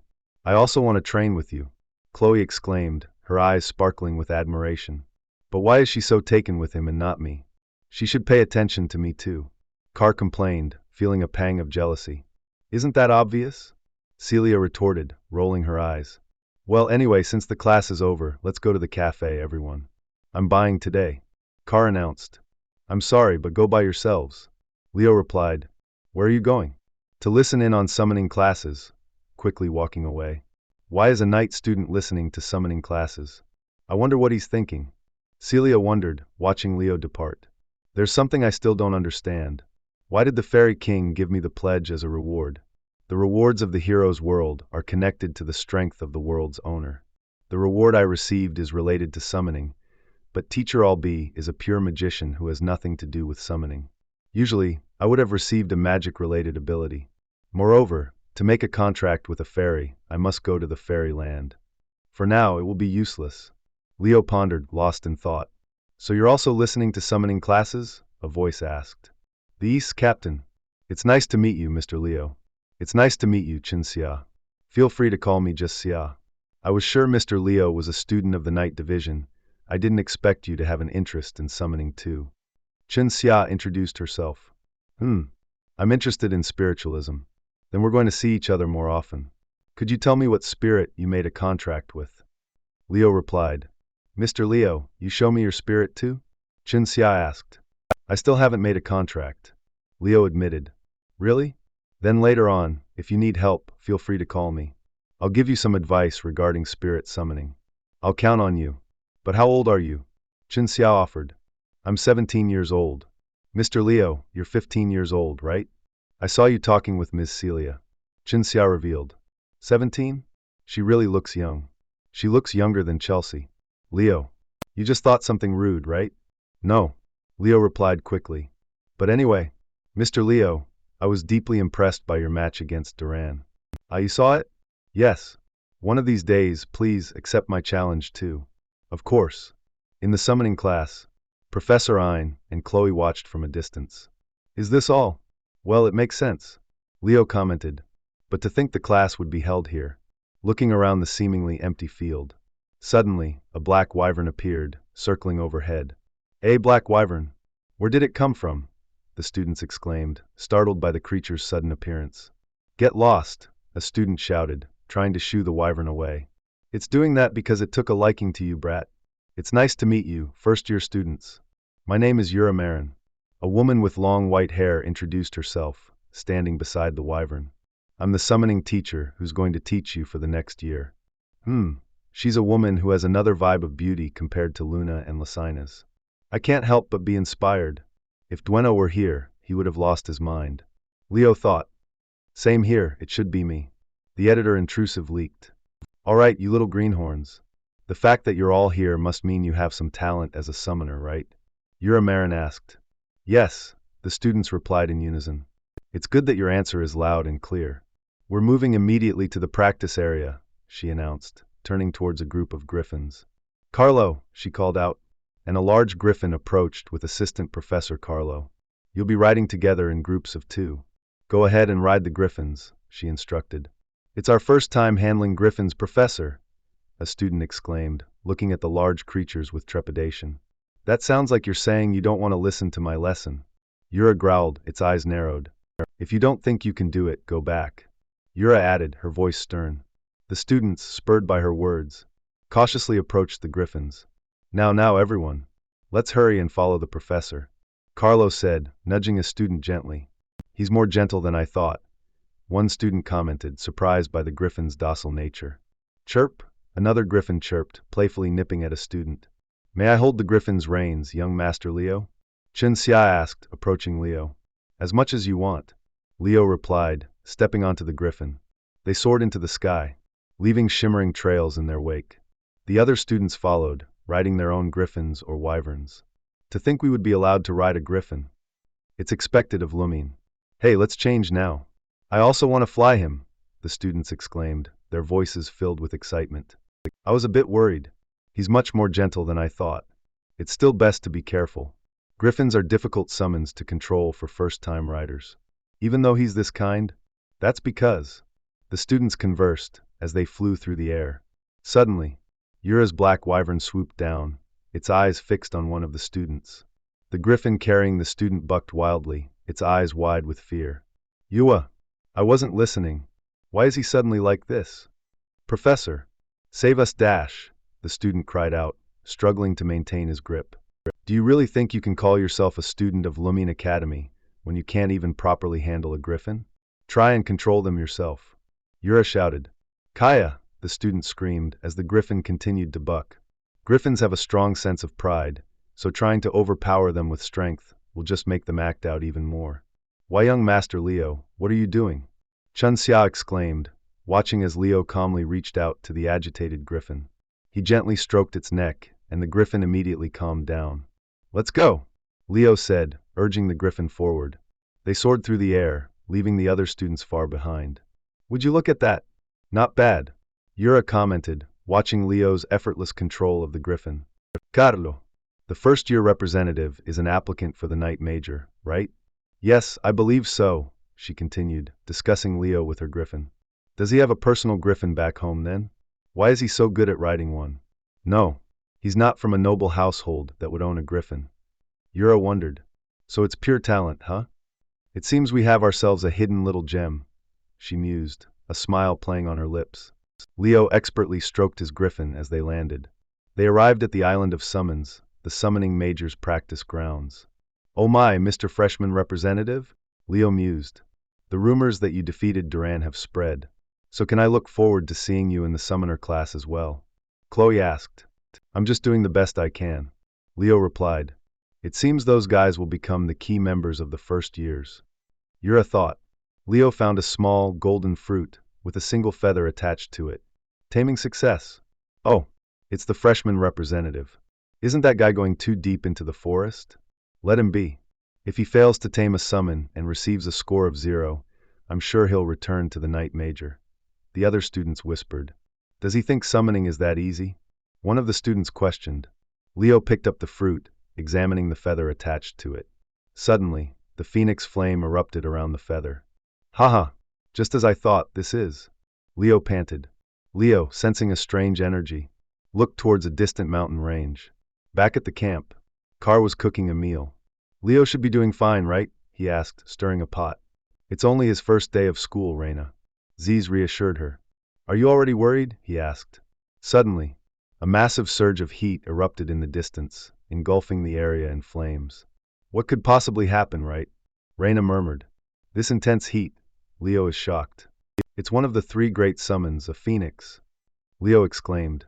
A wave of intense heat washed over Leo, the flames licking at his skin. Just a child of Lerdinger? I smelled Reina's flame. A majestic voice echoed, filled with warmth and a hint of nostalgia. Do you know my mother? Leo asked with surprise. Your mother? I wasn't completely wrong then. Indeed, if she had a child, he'd be about your age. Do I know my mother? Of course I do. I owe Reina a great debt, the voice replied. As a magnificent phoenix, Farina, one of the 3 mystical summons, revealed herself. My name is Farina, son of Reina. Hello, Phoenix Farina. My name is Leo Plav. What's your relation to my mother? You said you owed her a great debt. Leo introduced himself, his gaze fixed on the majestic creature. Reina saved the life of my summoner, Ellen Lunda. Farina explained. The hero Ellen Lunda? Leo gasped, recognizing the name. Ellen was clearing a dungeon in Siren. She lost all of her comrades and was in danger of losing her own life. Then, your mother came and saved her. And in that process, Reina lost her blazing aura. If it wasn't for that event, Reina would surely have reached the seat of the heroes. Farina continued, recounting the tale of Reina's sacrifice. Mother. My mother said that she did not once regret what she did that day. Haha. Yes, she was that kind of knight. Leo said, a hint of pride in his voice. But why are you in Lumine, Farina? I cannot tell you that. But are you not a knight? What are you doing on this island? Leo questioned. I'm also taking summoning classes, he admitted. Startle. What? Farina tilted her head. Ha, this is fun. This is fate, Leo Plav. I can finally repay the debt that I owe your mother. Farina declared. Reach out your hand and take this, Leo. This is my child. Offering Leo a golden egg. One day, when you become a great summoner, I hope you will make a contract, she added. It's unfortunate for the summoner that was arranged to receive it. Before Farina her sentence. Is it possible to do it now? Leo asked. What? Farina blinked, surprised by his question. It's too early, Leo. You might lose your life. Stop, she exclaimed. Oh no, it may be too late. Her eyes widening in alarm. Your willingness to challenge the impossible without flinching reminds me of Reina. I bid you luck, Farina said, a hint of admiration in her voice. The egg in Leo's hand began to glow, and a small flame emerged, dancing in his palm. The heat intensified, making it difficult to breathe. Godash! The heat makes it impossible to breathe. This is the phoenix flame. As a result of burning their bodies to emit powerful flames, they endure this pain every day. A being that lives regenerating its burning flesh for eternity. I understand your pain and join you in your pain. Leo gasped, feeling the intense heat radiating from the egg. The egg hatched, revealing a small, fluffy chick. Did you succeed? Farina asked, her voice filled with hope. I did, Leo replied, a small smile on his face. You are a genius, Leo Plav. You will be the world's greatest summoner, Farina declared, her voice filled with pride. The newly hatched chick chirped, its golden aura shimmering around it. Fiora, this child's name is Fiora. Leo, congratulations on succeeding in your contract. I trust you with my kid, Farina said. But is this really a phoenix? It looks like a chick, Leo thought, looking at the small bird in his hands. It is a chick. Fiurashirpid. Back at the practice grounds, the other students had successfully tamed their own summons. Carlo, what time is it? 5 minutes left. Yura asked. Just those 4 left. Checking the time. An aqua bear cub, a shadow crow, and a gorgon snake were among the creatures tamed by the students. Professor, time is up. Oh, perfect timing. The last student is coming, Carlo announced. Leo approached. Fiora perched on his head. Ha! What is that? Did he tame a chicken? What a fool. LOL. He must have given up after sensing his incompetence in summoning. The other students mocked. Yura's eyes widened in surprise. Holy fuck. You son of a... That's a phoenix, she exclaimed, recognizing the legendary creature. Later, inside the academy, Leo knocked on a door. Come in, a voice called out. I heard you were looking for me. Leo replied. Come, take a seat. Yura greeted him, a curious expression on her face. Did you know, Leo? That was my first time ever seeing a baby phoenix. In fact, I didn't know there was a phoenix at the Summoner Island. And a freshman contracting with a phoenix? That's unprecedented in the Academy's history, she said. P. Professor? Leo asked, unsure of what to say. Yes, Mama, I am all for you. Sorry for the tangent. Back to the video. Know what you really are, Mr. Plav, Yura said, her gaze piercing. Teacher? Leo stammered, taken aback by Yura's sudden appearance. I think I know your identity, Leo Plav, Yura said with intensity. Leo tensed, his heart pounding in his chest. You're a summoning genius. An unprecedented genius, Yura exclaimed, suddenly leaping onto him in a hug. No, it should be me, not him. I want to praise what you've achieved, but I think the fact that you've made a contract with a phoenix should be kept a secret for now. If it's revealed, things will get noisy, she whispered, with a mix of excitement and caution. The day the exploratory classes ended, Yura reminded Leo to choose his major. Make sure to choose summoning as your main major. You have the talent to become a summoning hero who will be remembered for ages, she urged. The scene shifted to the Academy's grand halls, where students milled about, discussing their classes. Chloe yawning widely. Your mouth's going to tear, Chloe. Carr teased.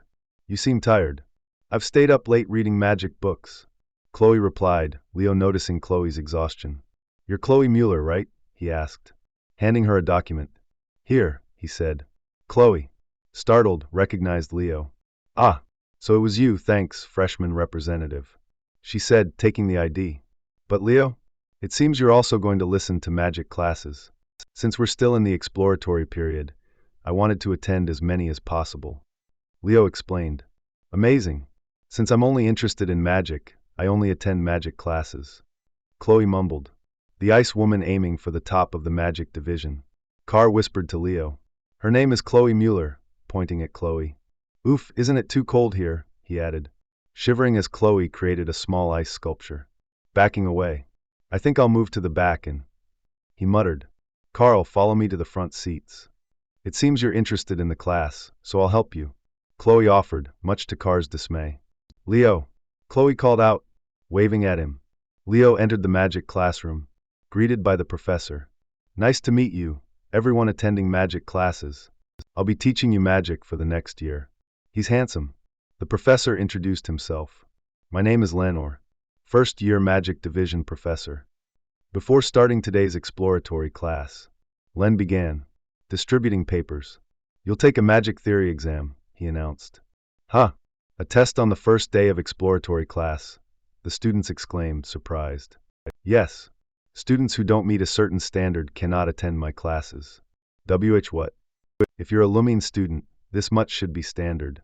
When you finish the exam, hand it to my assistant, Anna. Len explained. Give the exams to me, everyone, Anna, the assistant professor said. Is this really the current magic trend? Leo wondered, looking at the complex questions. The exam is too hard for me.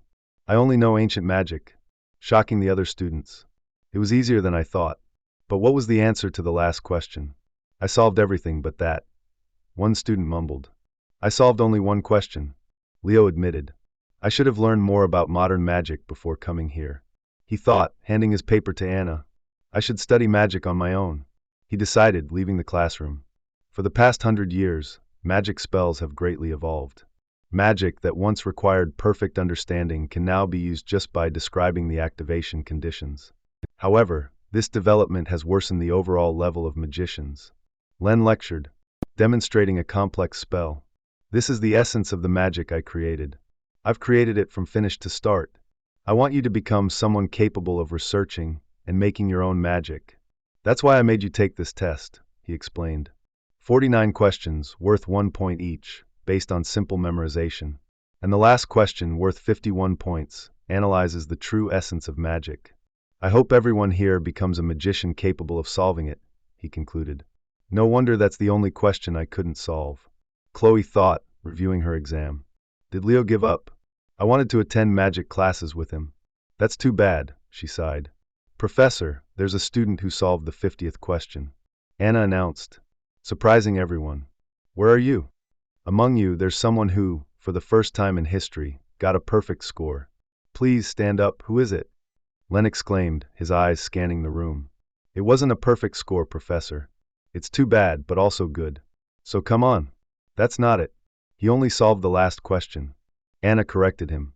What's his name? It's student Leo Plav, she revealed. Student Leo Plav, please stand up. He doesn't seem to be here. Where is he? The students whispered, looking around for Leo. Careful. Student Leo left after finishing the test. Chloe informed them. What? 1 point. Anna said, showing Leo's score. So you left after solving one question? Celia teased Leo later, as they enjoyed a snack. A chick in the summoning class and solving just one question in the magic class. Leo, you do realize you're doing something wrong, right? If you're a knight major, you should focus on your swordsmanship. Then, do you want to do some stamina training with me? She challenged. That's a bit. Leo hesitated. I see, so you were a knight major. Are you Leo Plav, the one who made fun of my class? Len approached them, a stern expression on his face. Why did you leave after solving just one question? Were they so easy you thought they weren't worth answering? He demanded. Professor, it seems there's a misunderstanding. I thought I didn't pass the test. What? Every question except the last one was too hard, so I couldn't solve any of them. What do you? I study magic on my own by reading old magic books. That's why I wasn't sure about any of the modern ones. Is he perhaps? Leo explained. Len picked Leo up, a thoughtful look on his face. Follow me for a moment, he said, carrying Leo away. Professor Len dragged Leo away, much to the confusion of the other students. Is that Lumine Academy's professor of magical theory? Quite the eccentric man, Celia commented, watching them go. Did you happen to see Professor Len, Miss Celia? Or did anything strange dash? Anna began to ask, before Celia interrupted her. He was here just moments ago, but he suddenly grabbed Leo and dragged him away. Celia explained. Geez, that madman. What is he planning this time? Anna exclaimed, rushing off in pursuit. Back in the classroom, Len presented Leo with another test. Solve these, student Leo, he instructed. If he didn't solve the final question out of pure luck, he must already have his own established magic system in his mind. Now show me. I shall see through your true dash, Len thought, observing Leo intently. To his astonishment, Leo solved all the questions mentally. Did you mentally solve all these questions? He asked, his voice filled with disbelief. Yes, sort of, Leo replied, rubbing the back of his head. Finally, Len exclaimed, his eyes shining with excitement. Meanwhile, Albee was seen strolling through the academy grounds, deep in thought. Albee pursued him relentlessly, his enthusiasm undeterred. Elsewhere, a stern-looking professor, Albee, addressed Len. This isn't my first time seeing you act out, but you're going too far today, he chided. He's a genius in magic. Leo Plav, the student you recommended, as the freshman class representative, is a genius. Len retorted with passion. Magic? Isn't he a knight? Albee questioned, confused. No. Leo must become a sorcerer at all costs. I won't let his talent rot away while wielding metal sticks. Len declared, sending him to the knights is an insult to the field of sorcery, his conviction unwavering. Take him. Albee ordered. Thank you, Anna. Len said, turning to the assistant professor. We really must return to class. I'm going to kill this lunatic one day. Anna muttered, exasperated. Sorcerers haven't changed at all with time. They're all lunatics. Albee commented, watching as Len was dragged away. 1 week later, at the end of the temporary classes, Leo was seen relaxing on a rooftop, reading a book titled, Is Kyle the Hero of the Beginning Really a Fraud? He stood up abruptly, sensing a presence. Headmaster Callian, along with Yura and Ein, approached him. This is unbelievable, Principal. Please take a look at this. Ein exclaimed, handing Callian a document. Leo must come to our department. No, he must come to the Knights. Wait, that's not my point. This is unprecedented in the history of the Hero Military Academy. He must devote himself to a single major. Yura and Ein argued, pulling on Leo's arms. Well, I'll be. This reminds me of that fictional hero. Callian chuckled, looking at the document. What? Yura and Ein said. The fifth great hero, also known as the hero of the beginning, their eyes widening in realization. Kyle, the only master of all classes in history. On the training grounds, Celia and Chelsea were jogging. Geez, why are they training on a weekend? Carr complained, watching them from afar. Chelsea asked me to train her. Leo replied. Then why are they just running? Where are their weapons? Carr questioned. There's something more important than weapons. That is, our stamina. Celia explained. Stamina is the most important aspect of a battle mage. That's why we're jogging. Her face flushed. Move over, Carr, she added. It's really nice to be jogging on a weekend. I've missed this. I also want to run with you, Leo. Chelsea said. Really? Leo asked. Puffed. Gross, what's wrong with you? Chelsea exclaimed. I was planning on running with you anyway. Gotta do it properly. And I already said I'm not running with you. Celia retorted, turning away from Leo. What's going on between you two? Why are you so close? I thought you were dating at first. Carr questioned. Gosh, he's my cousin. My paternal aunt's son. Celia explained, exasperated. You're a Zerdinger? Hey. Not exactly. There are some familial circumstances, but whatever. Carr and Chelsea exclaimed. Then, shall we do this for real? Leo suggested, a competitive glint in his eyes. All right, let's go. Celia agreed. Then I'll go explore Lemuria City. Carr said, walking away. Take me with you, Celia began, before collapsing from exhaustion. Just why aren't there any dignified nobles in my life? Carr sighed. On class assignment day, Leo found himself in class 1 to 5. Leo, over here. Carr called out. Did you already know you were in class 5? There's nothing I don't know. Leo replied. Chelsea's also here. Leo? Hi. Chelsea greeted him, looking exhausted. What on earth did you put her through over the weekend? Carr asked, concerned. Just the basics. Never again. Leo replied. Oh wow, so this is class 5, the class of anguish? I wonder, how many of you will remain after the first semester? Such pitiful juniors. My condolences. Kiki, 2 older students mocked. Pitiful? I'd say you two are much more pitiful in my eyes. Wouldn't you agree? A teacher commented. The man before them, Horrid Edmund, homeroom professor of Lumine Academy class 1 to 5, was known by the ominous nickname, the Wailing Wall. He was addressing the two students who had been mocking Leo's class. "Nice to meet you, worthless dregs," he sneered, his gaze sweeping over them. "This is the class for failures who scored the lowest among the incoming students," he declared, his voice dripping with disdain. "I'm sure you've already heard the rumors about me. The Wailing Wall. Does anyone here know why I chose to assign myself as the homeroom teacher for this class?" he asked, a hint of challenge in his voice. "Could it be to help us improve our grades?" Carr guessed, raising his hand tentatively. Carr Thomas. An answer typical of someone who ranked dead last. Harrod retorted, his lips curling into a sneer. "Does no one in this inferior class understand the duty of a Lumine Academy student? It's to capture the hero's world through practice missions." Chelsea stated. "Correct. That's it. But all I see are faces of people who would die immediately after entering the hero's world. It would be better to expel the pathetic beings who would only hold back their comrades as they die ahead of time. This is why I have decided to be in charge of Class 5. Harrod explained. "And the reason I'm called the Wailing Wall," his gaze cold and unforgiving. Leo, observing the scene, thought to himself, "That guy, he'll probably survive. Everyone, change into your exercise clothes and head to the drilling grounds." Harrod announced. "It's time for the combat studies class." The students, now in their training attire, stood Harrod, a glass of juice in his hand. "Let's begin this class, which is supposed to fix the rotten mindsets you've developed since joining Lumine Academy." Who was lounging in a chair. "What do you think will save you in real life, where lives come and go so easily? Wouldn't it be my fellow comrade who will protect me by my side?" Nella Carvin, a knight major with a healing attribute aura, suggested. "No, it's your own ability. Only when you hone your own skill, making it shine through all kinds of danger, can you even begin to help your comrades. But are you confident in your ability to protect your comrades?" Harrod countered, challenging her. "I'm confident, Professor Harrod," Eliana declared, her hand raised. "Oh ho, then shall we take a look at your capabilities as a magical knight? Create a fireball," Harrod instructed. Eliana Layden, a dual-class student, created a small fireball. "Is that all? With that fireball, I doubt you could even kill an ant." Harrod scoffed. "If I inject more mana into this," Eliana began, increasing the size and intensity of her fireballs. "Not only did you increase it to 2 fireballs, but you also doubled its size." "Oh wow, how impressive," Harrod said, his tone laced with sarcasm. "Why don't you try hitting this little fellow with your amazing fireball?" he suggested, pointing at a small, green-haired fairy, a sylph.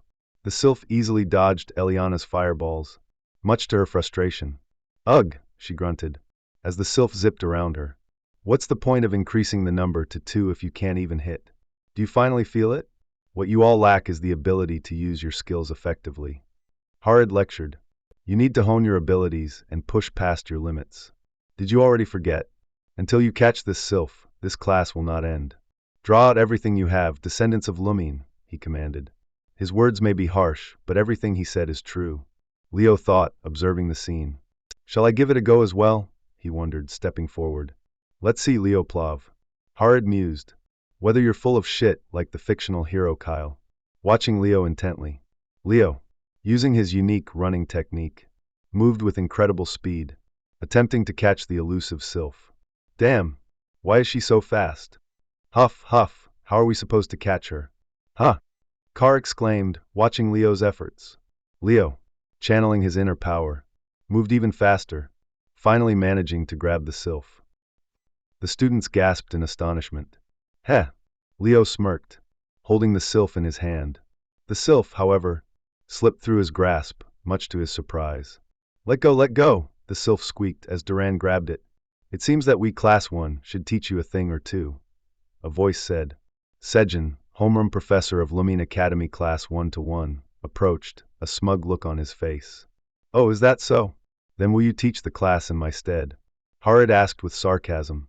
"Is this the clash of the 2 pillars of Lumine Academy?" "Pillars?" "The 2 of them have worked at Lumine Academy for over 20 years. From what I've heard, Professors Ein, Yura, and Len were apprentices of those 2. Carr explained, watching the 2 professors. "Wow, really? How did you know that?" "Huh? I'm really quick with my information, after all, haha." "Blee. Nila busted." "Oh ho ho, Harrod. I don't know what you were scheming when you decided to take charge of the failure class, but I'll find out soon enough. I request a competition between Class 1 and Class 5. Sejin suggested with a smirk on his face. As for the event, what about Lumin's historic ball sport? Bot era? As expected, you're a genius, Sejin. Learning through actual experience is the best. C-Class 1 will probably win, though. Harrod agreed, a hint of doubt in his voice. Oh, that doesn't matter. You can proceed with teaching the class then, he added. How is it that I keep losing the graduating class vote to this guy? Professor Sejin thinking. Professor Sejin looks pitiful for some reason, a student whispered. Class 5, I'm giving you all an opportunity to practice using your skills. There will be a bot era match with Class 1. Bastra? Harrod announced. Also, if you lose, all of you will be expelled, he added with a cold and serious tone, his words sending a wave of shock through the students. The students, including Eliana and Duran, stared at him in disbelief. Hey, are you serious? It's only our first class today, and Class 1 has 3 captains, you know. Eliana protested, her voice trembling. Then you should try even harder. Overcome your limits. Harrod retorted, his tone unwavering. Besides, what's there to be worried about, he added. When the freshman representative is already in your class, his gaze shifting to Leo. Choose 6 representatives who'll go with you to bot era. Leo, Harrod instructed. This is clearly a test. But Professor Harrod isn't looking at me like that because he dislikes me. There are kids who've lost their spirit after just 1 week of being at Lumin Academy, and it isn't hard to tell why. Professor Harrod probably wants me to lead the kids of Class 5 who are already acting like they lost. Leo thought, understanding Harrod's intentions. So he mused. There has to be some sort of breakthrough in this bot era match. A way to raise Class 5's morale. Looking at the bot era field. The 2 teams, Class 1 and Class 5, stood ready. Why are you all so scared? I guess you might not have heard about bot era before, Leo. Class rankings like ours don't matter. Bot era is a combat sport and a time-honored tradition here at Lumin. Isn't it just a ball game? Chelsea explained, a hint of fear in her voice. It isn't just a ball game. The issue is that it's a very dangerous ball game. Carr added, his face pale. Hey Chelsea, why do you look so scared? Ho ho ho, have you already come to terms with your imminent defeat? Celia taunted, a confident smirk on her face. Who's scared? Do you actually think I'd ever lose to a Zerdinger? Chelsea retorted, her pride wounded. Don't worry, our class won't lose. Carr reassured. TSK, Leo, you too. I'll show you the fruits of my special training, puffing out his chest. I won't lose this time, Leo Plav. Chelsea declared, her determination evident. Participants from each class, please proceed to the arena. Sejin announced. Who's coming with me? Leo asked, looking at his classmates. I absolutely need to put those guys in their place. Eliana volunteered. If losing means expulsion, I'll use spite to win if that's what it takes. I'll show Professor Harrod what I'm capable of. Chelsea added. Carr, you know the last spot is yours, right? Leo asked. But why? Carr stammered, taken aback. Class 5 is ready, Professor. Leo announced. Good. Now then, Harrod said, turning towards the arena. Sejin tossed 2 bot era balls into the air. Duran Mora, well done. The students cheered for Duran. Seems like Professor Harrod is planning to expel all of us. A student whispered, fear evident in their voice. How do we get possession of the ball? Leo asked. There are 3 ways. Tide explained. When the ball goes out of bounds during our opponent's turn, when we catch the ball, and dodge. When we catch the ball, and dodge. Eliana got hit by the ball, gravely injured. What were you guys whispering about over there? Celia taunted. Shouldn't you focus on the match? She added. Eliana is in pain. You can't directly attack or block opposing players. Just now, that was the 3rd way, when a team member is incapacitated after being hit by the ball. The only way you can attack them is with the ball itself. Tide explained further. Thank you for the explanation. Leo said, picking up a bot era ball. Now it's our turn, he declared. The scoreboard displayed the current status. Eliana Layden of Class 5 was incapacitated. Team with players who wield the highly destructive fire attribute possess an overwhelming advantage in bot era. And among the human houses, the flames of Zerdinger are the most powerful of all. Sejin thought, watching the game unfold. You still accepted, even though you knew Celia Zerdinger was in our class. I don't know what you're up to, but it'll be incredibly hard for your class to win dash, he continued, before being interrupted by Harrod. Why you? Try talking like a person. Sejin. Harid said, his voice laced with annoyance. Do you remember your first pupil, that kid from the house of Zerdinger? Sejin asked. Of course, how could I forget? The Empress of Badera. Harid replied with nostalgia in his voice. The child of that very Empress is in Class 5. Sejin revealed. Harid's eyes widened in surprise. We're done for. How did we even get into Lumin? The students of Class 5 muttered, their morale plummeting. For it to end so easily. One student sighed, as the flames of defeat flickered in his eyes. Huh? Seems like you've finally made up your mind. Celia commented, noticing a change in Leo's demeanor. Leo, channeling his inner power, prepared to make his move. It's coming. Be careful. Duran warned, sensing the intensity of Leo's aura. Leo, with incredible speed and precision, struck the Badera ball, sending it hurtling towards the opposing team. Leo, as long as I'm here, scoring will be impossible. Chloe declared, creating a wall of ice to block the ball. That's what you mean, right? Leo asked. The Badera match continued, and Leo striking hard to break the ice wall. Chloe, determined to win, unleashed her ice magic. His fighting sense is amazing. Sejin mused, observing Leo's movements. Harid watched with a hint of amusement. Leo PLOV. Go Class 5. Carr and Chelsea shouted, cheering Leo on. I see. So this is when the real game starts. Harid thought, a smirk playing on his lips. Class 1 quickly took a 2-1 lead. A fierce clash between Celia and Tide was caught between a score of 4-5. Chloe, with her ice magic, had Class 1 take the lead at 7-6, and Carr was struck with a Badera ball at 10-7. Eliana launched a powerful fire attack at Chloe, causing them to tie at 9-10. Chloe's ice magic made the ball almost impossible to catch. Duran, with his lightning aura, attempted to make a goal, but the ball was deflected. The ball flew across the field, and Carr attempted to secure it. Carr! Chelsea yelled, watching as he was struck by the Badera ball. Hee. My mana has already plummeted anyway. I'll leave the rest to you, Leo. Carr said. Good job, Carr. Leo responded, his focus now solely on the game. The score reached 10-10. It's 10-10. Match point. But the opponents are 3 top students. Chelsea worried. And we just have Leo. We're too much at a disadvantage. Chloe thought, glancing at Leo. I might have lost in the magic theory exam, but this time I won't lose. Chloe declared. Her magic began to surround her and created an illusion. Leo watched closely as she made her move. That's what I have come to learn, Leo said, noticing the change in her aura. Come, Leo! Celia yelled, ready to make her move. Tide used his speed and agility to make the attack happen. The Badera ball went soaring toward the goal, but Chloe was too quick. Class 1 was surprised by his speed. Leo, using his aura manipulation, moved rapidly across the field with an unusual method of movement, grabbing the ball. He isn't thinking of attacking.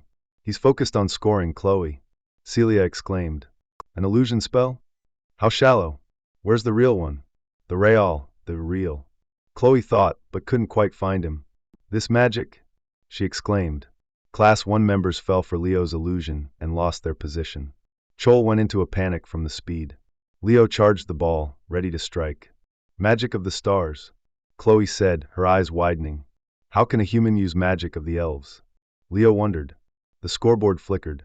The winner is Class 5, the announcer yelled. Leo! Leo! The students chanted as Leo won the match. Hick, I'm glad we won't be kicked out. I was scared I was going straight back home. The 2 students of Class 5 cried, relieved. Kicked out? What are they talking about? Should I say it was motivation? Harid wondered. The students of Class 1 were gloomy after their loss. Sejin muttered, confused by the outcome of the match. Harid approached Chloe. Are you angry you lost? Professor, Chloe said, looking up at Harid. Once the match is over, regardless of the result, you must salute your opponent. You all worked well together to secure Class 1's victory. Sejin stated. Those who cheered for their friends, and those who gave their all in the arena. That's why you should stand your ground and be proud. Harid added. Professor Sejin, the 2 students stated. Hey, loser, come and close things up. Harid called to Sejin.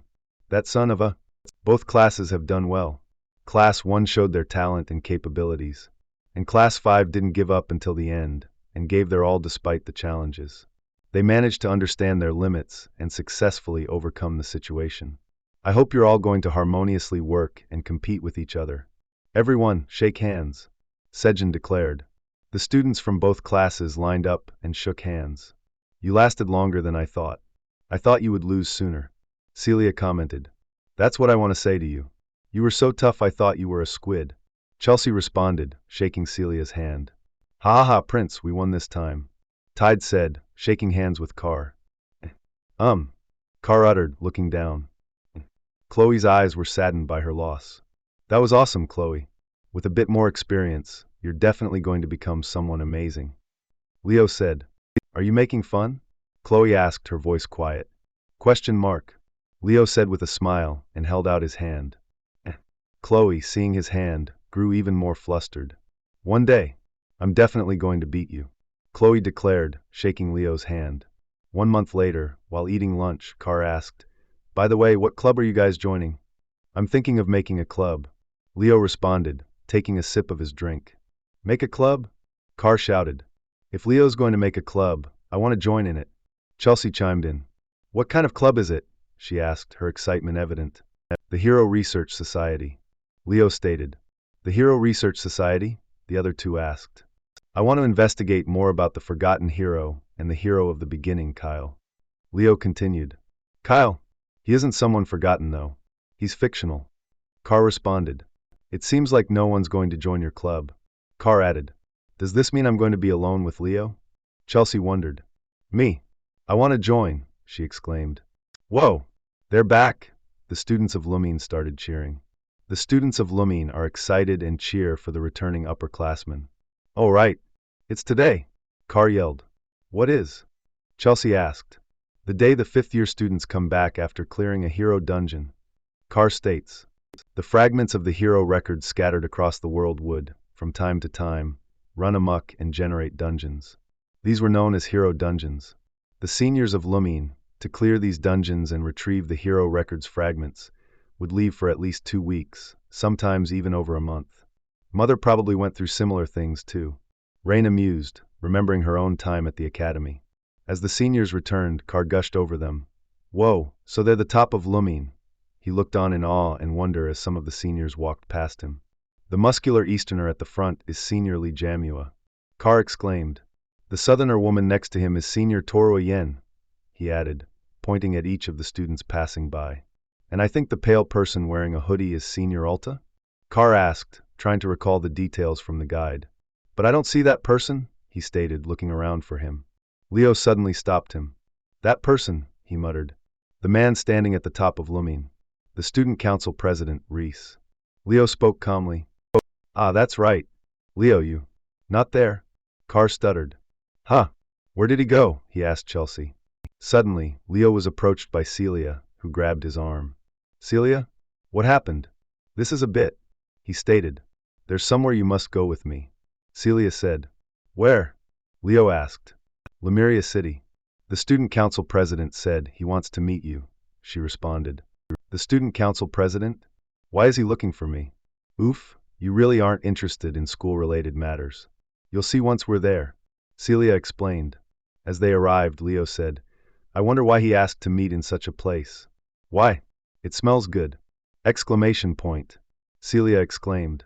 A figure entered through the door, hugging her tightly. Big brother, she shouted with a cheerful face. It's nice to meet you, Leo Plav. I've heard a lot about you. You're aiming for all class, right? Reese Zerdinger, the student council president, said. Celia just hung on to him. A feast awaited them. Is it to everyone's taste? Reese asked. Yes. Leo replied. What's wrong, Celia? Ah, it's my first time eating something like this. She muttered. She took a bite. It's delicious. Ha ha ha, there is a restaurant I wanted to bring you to once you came to Lumine. Celia said. But anyway, to think you're that son. Reese exclaimed. Have you met my mother? Leo replied. I saw her a few times when I was younger. Also, Aunt was pretty famous during her school days. Reese responded. My mother? Leo asked, intrigued. Yes, she's someone who did many things that became legendary. For example, she said the desserts in the dormitory's restaurant were terrible, Reese replied, and gathered all the students and invaded the principal's office. Aunt was the protagonist of that famous incident? Celia exclaimed. Yes. Reese answered with a smile. As expected, he's worthy of being called the strongest in Lumine. Leo thought. It seems it's only a matter of time before he becomes a hero. Leo said. Then shall we go and eat some dessert? Yes. Celia replied happily. I'll go pay, so head out first. Reese stated. Leo and Celia walked on ahead. Reese suddenly held a card in his hands. And it started to glow. He thought, why is this? In a nearby classroom, Eliana raised her voice. Professor Harid. I have a question. Harid, slouched in a chair, replied, Eliana Layton. Let's hear what pathetic question you have this time. Why haven't we chosen a class representative? She asked. I heard all the other classes have decided on someone.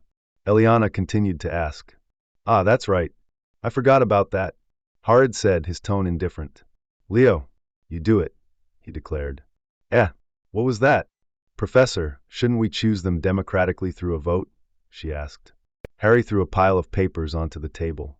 Class representative, take these and sort and organize them, he said. Nyat. She seemed distressed with the amount of paperwork she was assigned. Swoosh, Nyopong. She sulked. The announcement for the joint hero class then sounded. In a few moments, we'll be holding the Hero Studies joint class. All first-year students, please prepare to go to the auditorium, the announcement repeated. Once again, in a few moments. It added. Professor, should we prepare to go? Leo stated. As expected of the class representative, said the speaker next to him. The students of the class started to head to the auditorium. Leo and Carr made their way there, while passing Chloe along the way. Hello, Chloe. You seem tired. Carr exclaimed.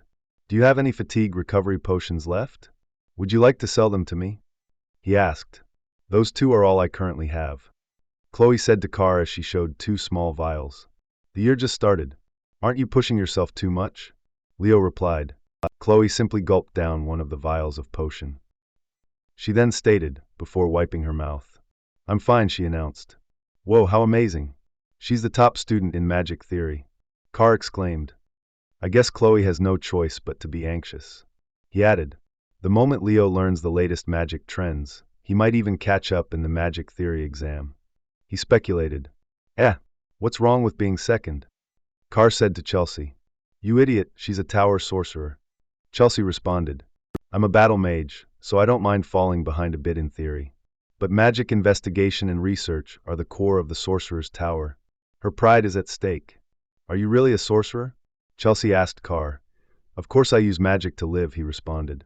Ofufu. I suppose subsistence magic is my pride. Carr said, his teeth showing. D. Chelsea suddenly yelled as the screen blacked out. In the depths of the Academy archives, a small piece of a hero's page was revealed. Is it true that this hero's page reacted? The headmaster asked with interest. Yes, it's a page that has been damaged to such an extent that it shouldn't have reacted. But it definitely did. There was no relic around either. Reese replied, a hint of worry in his voice. Did it react after that? The headmaster asked. It did not. The first man muttered, looking at the page. I'll have to look into this, he said. The 2 men then began to part ways. You've just returned, so you must be tired. Good job. Elena, the headmaster of Lumine stated to his assistant. Yes, principal, she responded. Take this to the auditorium, the Hall of the Beginnings. The first year's joint class will start soon, he instructed. Yes, understood. Harid then took a moment to reflect on the situation. There are times when fragments as small as this react. He mused to himself. If the one recorded in the hero record comes in contact, it will react. At Lumine Academy's auditorium, the first year's Hero Studies joint class was about to begin. Everyone please be quiet. Arshian Nir, professor in charge of classes 1 to 8, requested. The students of class 5 stood waiting. Everyone. A student in class 5 grumbled. If you don't want to get beaten up, the professor exclaimed, catching the attention of the student. Huh? He murmured. Shut your mouths, you bastards. Do you want to die, huh? Arshian yelled, her temper flaring as an image of a dragon formed above her. Should I kill you first? She asked in a crazed voice. Ack! These bastards don't fucking listen, the professor yelled into the microphone. Arshian the Rock, she declared. Silence. It finally got quiet. Thanks, Arshian stated. It doesn't matter how many times I see her. Our professor is too scary. Sob. A student whispered to his classmate. Leo observed her calmly, thinking, so she's a spiritualist. Even in my previous life, they were hard to come by. We'll proceed with the first year's joint hero studies class. Arshian said. After the appearance of the hero record, the reason why hero clans appeared is this. To open a hero's world, an object deeply connected or related to that hero is needed. Therefore, it's easier for a hero's descendants to open a hero's world. This is why the Lumine Academy, which preserves the hero's records, she stated. And these families share a deep relationship. Should I say it's like the relationship between a key and a treasure chest? How interesting, Leo commented, a curious look on his face. Does everyone now understand why hero studies is important? Arshian asked. Yes. She then announced as she held up a book. The first year's joint hero studies class will commence. Ah, her assistant stated. Everyone, this is a hero records fragment that the fifth-year students of Lumine have retrieved. She held up a box. Ooh, the students responded. The box was then opened. It's a page from a hero record. Arshian stated, holding up the page. Okay then, before experiencing the hero records fragment, she paused as she observed the students. Should everyone say what they want to do as a hero? Arshian asked. I want to become a knight who surpasses those of my family's previous generations. Celia exclaimed. Whoa, that's a great goal. Arshian replied. I want to write a spell book that contains only my original spells. Chloe stated. Tide said, his head down. I want to be of help to heroes. Carr stated. It seems student Carr wants to become someone who can support heroes. That's great. Arshian responded. My goal is to completely annihilate Orobos. Leo said sternly. Exclamation point, the students gasped. The teachers stood up in shock. That's an amazing goal. Okay, next. Arshian said, breaking the silence. Isn't he dreaming too big? It seems the dream of the freshman representative is on another scale dash, one of the upperclassmen stated. What do you think? Harid asked. It's chilling because he isn't the type to talk in vain. Sejin answered. It's been millennia since Orobos was divided into several pieces and sealed, but he's resurrected many times throughout the years. Disaster fell from just one piece's resurrection. But his dream is to eradicate Orobos completely? Harid said to himself. Then today, we'll be reading the hero records page retrieved from the dungeon. After each class guesses which hero's page it is, we'll learn how to clear a hero's world. By the way, just in case anything unexpected happens. The class's professors will also be observing, so please refrain from messing around. She concluded. Whoa! Carr and the other students yelled. Finally, the other students stated with a sense of anxiety. Whoa, it's my first time touching a hero record. I'm nervous. Okay then first, Arshian said as she held a small wooden box. Representatives of each class, please step forward, she instructed. The class representatives went to the stage, where Leo was standing in front of her. Step, Arshian said, as she handed a hero page to Leo. 2 hero records were recovered this time. Of course, we'll only be using one for this lesson. The other one is a very small piece, but we've brought it out to show you that ones like this also exist. Student Leo, she said, holding out a box. Leo took it and opened it. The page began to glow. Hero record open, a screen read. A vision of a new world showed up. S-World chapter. It's going rogue? Sejin yelled, surprised to see the vision unfolding. Leo, along with everyone in the hall, were transported to another location. A notification, S-World chapter.